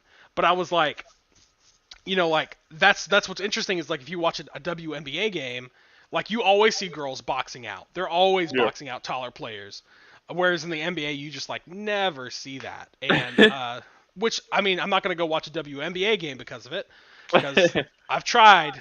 It's hard. Maybe live. That might be one of those things that I could watch live. I bet I could Well, watch a W. I once heard someone say that they should just lower the rim so that the girls could dunk.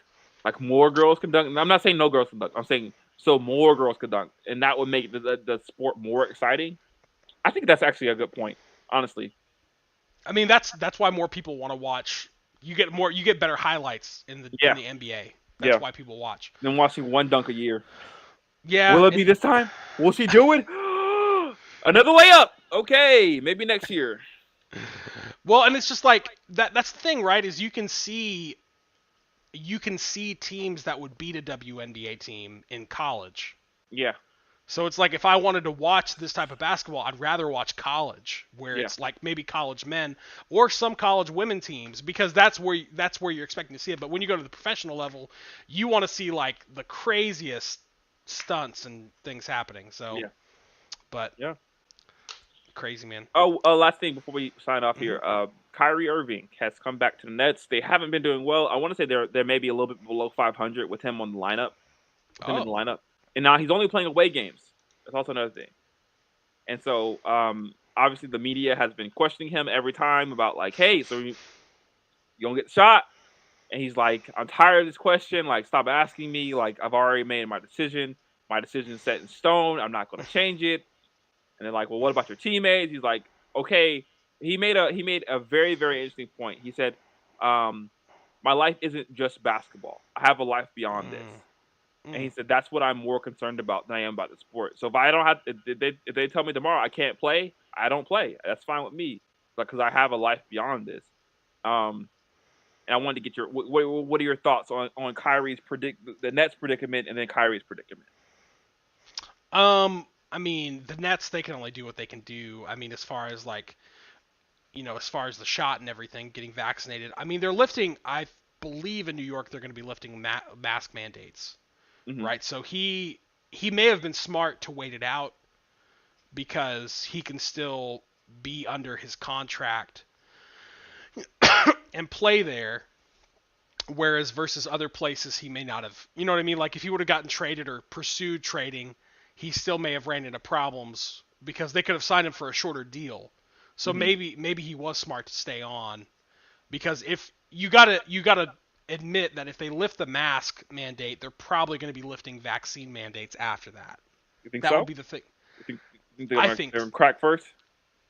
well, I don't think they'll crack first, but I think that's what will happen, right? Like that should happen over time. So I mean, even if we're talking about the beginning of next season, he Mm. might still be sitting better there because by then he might be able to play home games and do everything like that. It might work out just fine. So, he's probably smart to do what he's doing. But I think he's right though. His life is not just basketball, and I think that's smart to say that. Um, I mean, that's how everybody looks at it. I would hope, is that like my life is not just this one thing. I have lots of things in my life. Um, and if if I have to give this up to be safe, or if I have to give this up to be authentic to myself, then to coin a phrase, then yeah, that's great. Like I think he should. You know what I mean? If that's what he feels he needs to do, then cool. That's great for him. So I think he's doing the right thing. I think he's doing the right thing, and Yeah. I just wish he would get to play more. And part of me is kind of like, I think the thing is, the more people ask him about it, the more they're reinforcing it. You know Yeah. what I mean? So Yeah. if they really wanted him to get the vaccine, he would just leave it alone because his teammates ask him about it. They Yeah. probably don't ask him as much as the media does, but they're probably going to ask him about him and talk to him about it because they want to know Yeah. if he's ever, if he's going to change his mind. So, anyways, but yeah, I think it was smart by him. But I'm hoping that with the mandates, with the mask mandates, those will go away because they are right now. California is supposed to be lifting theirs like this coming week, so that would make me think that the vaccine mandates will eventually go away as well. Now they might take more time, but I think they'll go away. And then hopefully he'll be able to play, home games again. However, I'm sure I wouldn't be surprised if soon after that he leaves. But um, I mean, I could see that, couldn't you? Like leave the team or the Yeah, sport. Oh, okay. leave no, Um, leave the team. I don't know what his contract situation is like, so I'm not sure. But Hmm. I think he likes New York. I think he likes the team. I think he likes his teammates. I mean, he basically put most of that team together, especially with Kevin Durant coming and then James Harden. Mm, So mm.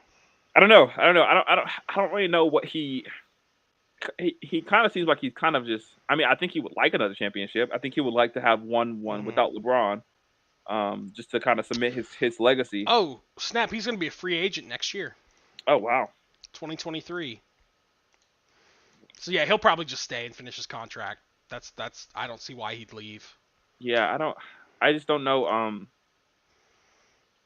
They will need to lift them by the playoffs because Hmm. this is their best chance to win a championship. I mean, obviously, it depends on how Kevin Durant comes back because he's injured right now. I think that's Man, like an Achilles tear or something like that. glad we got rid of him. Just kidding. I think he was only out like 4 to 6 weeks. So I think it was like 2 months. Oh. So he should be back pretty soon. But Gotta be I don't careful know. with I the don't know. wrinkles. I'm concerned about his teams, obviously, because I think like his. I feel bad for his teammates just because I know they want to I did win, too. and That's got to it's be not a really helping. Yeah, it's not frustrating. helping your chemistry when you have a guy who's like playing one day, then not playing the next day, then playing one day and Hmm. not playing the next day, and then you have a home stand where you got 5 games on at home and he can't play any of those games. Yeah. I know that can be very very frustrating. So I Well, feel it's got bad to for them, be. Yeah. Yeah, I'm, but I'm sure there's been some anger towards one yeah, another too. yeah. I mean, I'm how could there not be?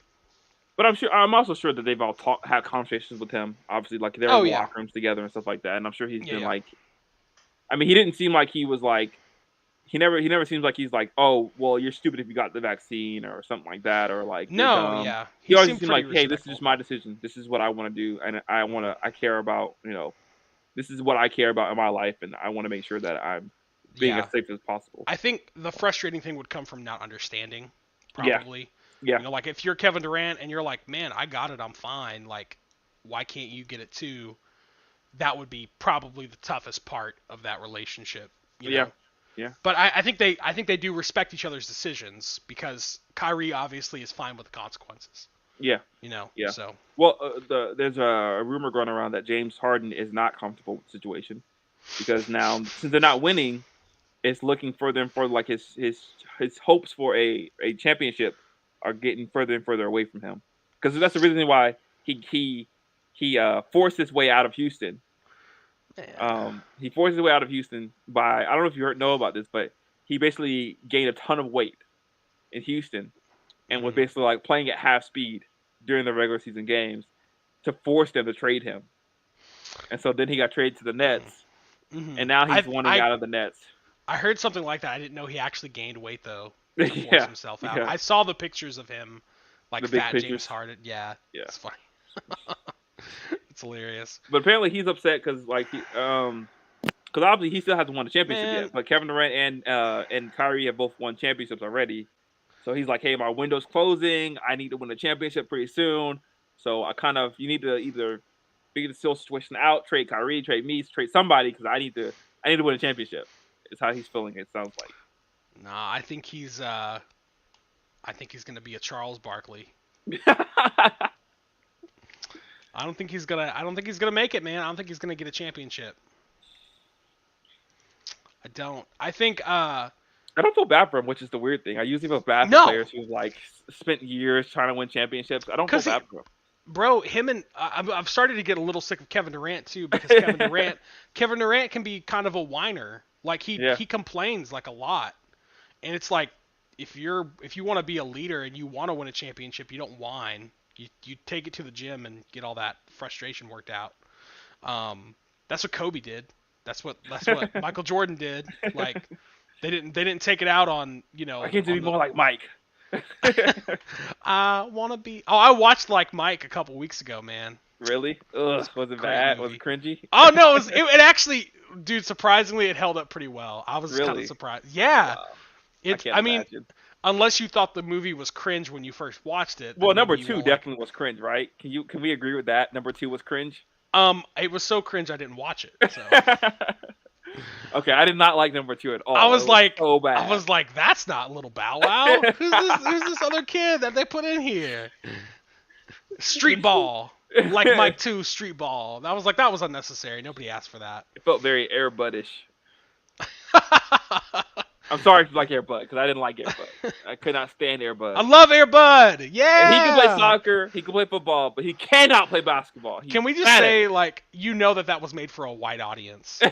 Like, oh, the dog plays basketball. Yay! Let the dog play. Like Well, there was not like if it was like a black coach, you'd be like, we ain't let his dog play. We ain't let him play. Like, get him out of my well, gym. first Like, of all, it would have been a pit bull. Okay, that's where you made your first mistake. A golden retriever is a classically white dog. It's a that's true. Yeah, classical that's white true. dog.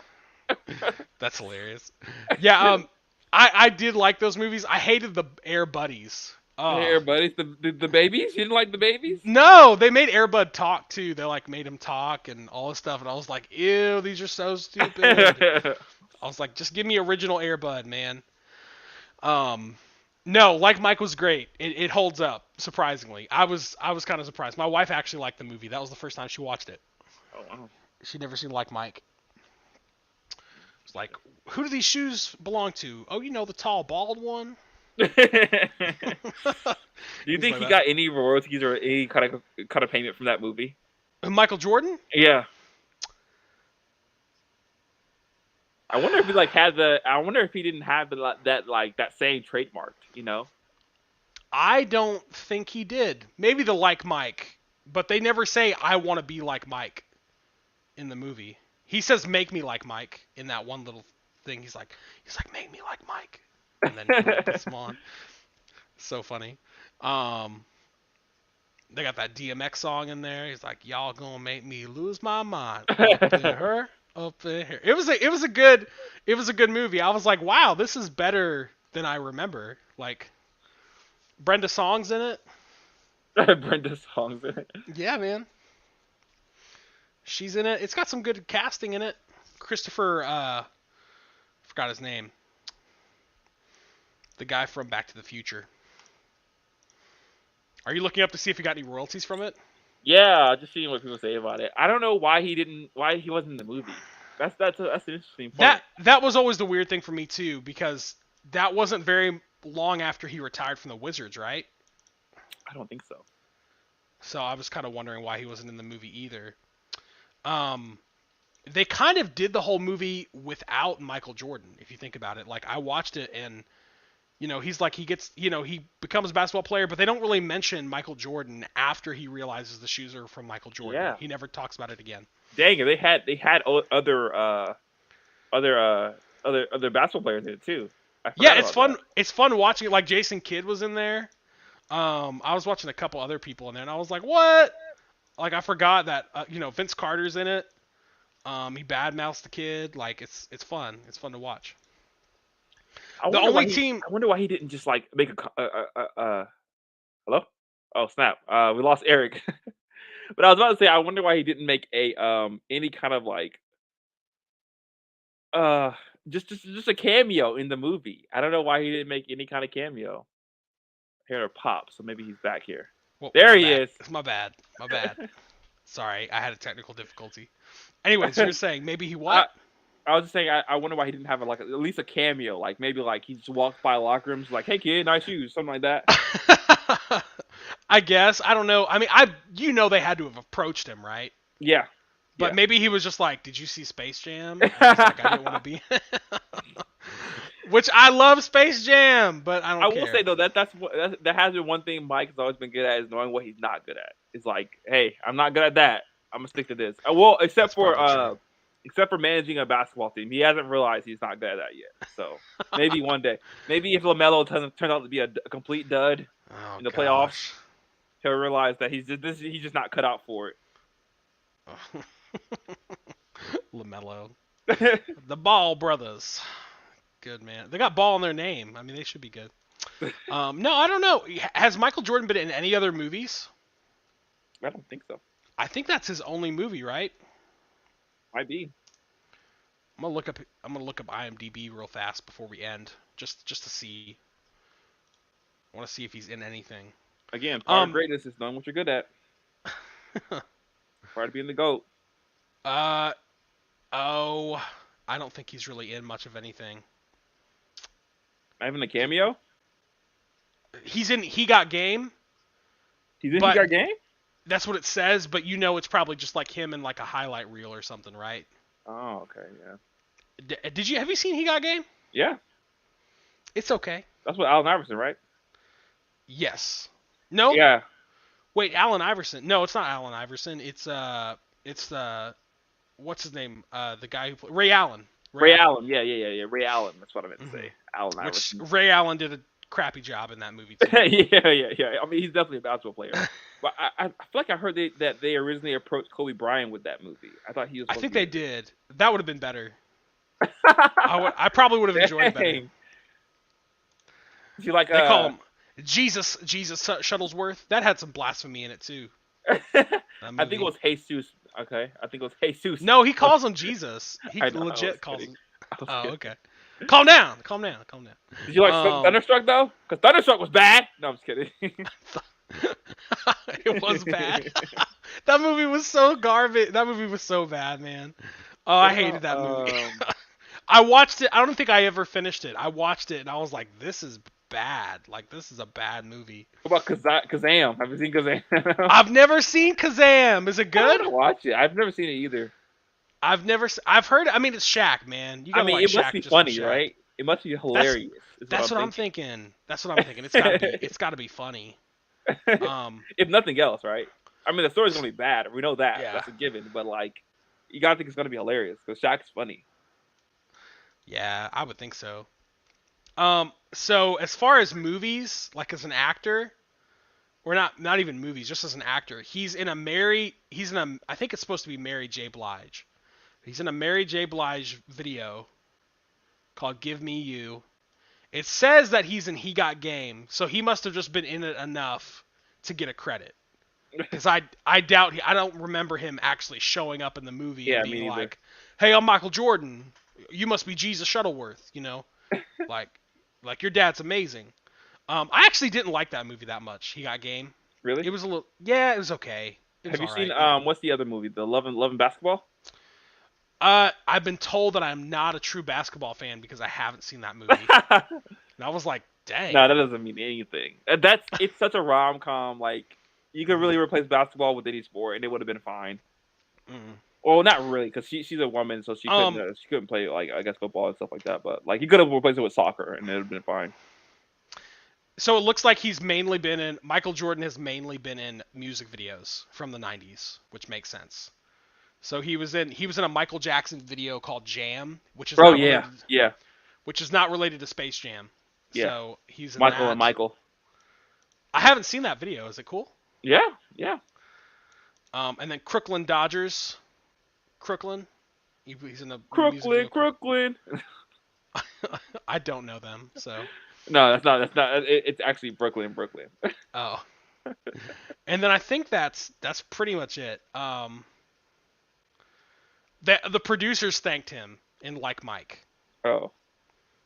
So he gets they credit. used his name, so you would think he would get something from the movie, right? It says the producers. Yeah, it was said the producers wish to thank Michael Jordan, without whose legendary career there would be no Like Mike. That's kind of all they do.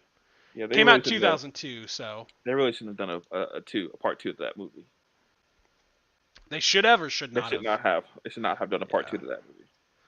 Yeah, and then obviously he has tons of credits as himself, which is, like documentaries and stuff. But that's the only thing he does. You know what I mean? Like, so. Yeah. Wait, hold on. He was in My Wife and Kids? What? Fantasy Camp Part 1 and Part 2. That's what it says. My Wife and Kids. I'm gonna look it up right now. Sorry guys, we're taking a detour here. That's what we're doing before we close the night out. Did you find it? Yeah. Did you find the scene? Yeah. He actually plays basketball. You want to share it with the people? Share it with the people, man. I haven't clicked on anything, so I don't know. I don't know about that. Oh. Well, here, I got it. Let me try this. Here, I got it. Let's share it with the people.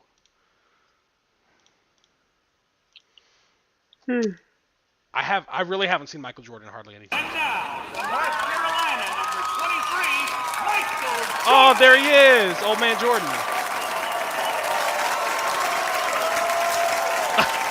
What is he doing in this show? Why is he in this sitcom?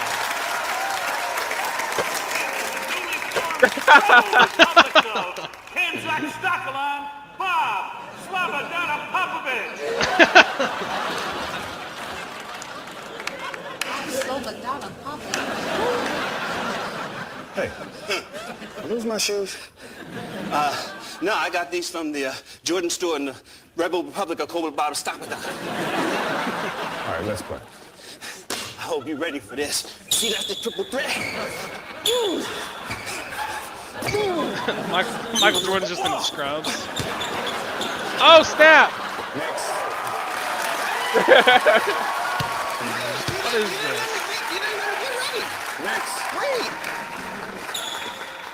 Next. Let me just play. I got this special move. So wait, what do you want to play to? Play the 10. All right, I got the ball first. Oh, that's not fair. I got the ball first. Okay. Ready? I'm ready. You ready? Drop the ball. Oh. One. He does Your look eyes like. closed, and I'm impressed. Two. I wasn't playing deep. Okay. I wasn't playing deep. Yeah, that's that Joe Dumars D. Look at that ball. Joe Dumars. Stop. 3-0. They gonna 10? Sorry. 4-0. Can't shoot from right there. That ain't your spot. 5-0. Is this gonna be the whole clip? It's just him You ain't got no spot there. sinking shots. 6-0. Do you think this was one take? I wouldn't be surprised.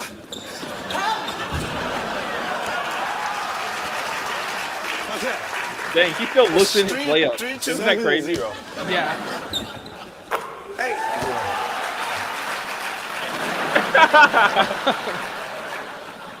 How did they get Michael Jordan? They must have paid him so much money. Lucky shots. Lucky 8 shots. Lucky 8 shots. Is the tongue come out? Is the tongue coming out? Yeah, I think it was at that one point. Is someone tired? No. Okay.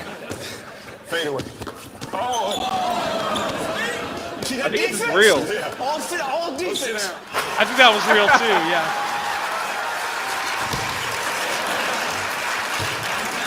Next.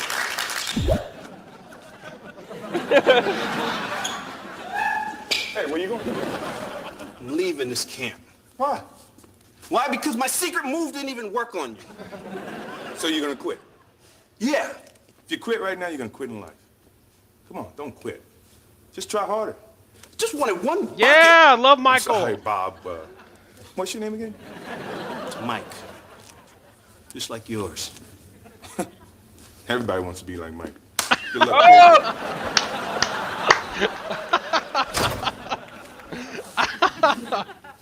I'll never wash it. Yeah, maybe I should wash it again. That's hilarious, man. I don't know why. It's because, Michael Jordan is so rare to find in anything that, like, when he's on it, you're just like, oh, that was awesome. I just love seeing Michael Jordan.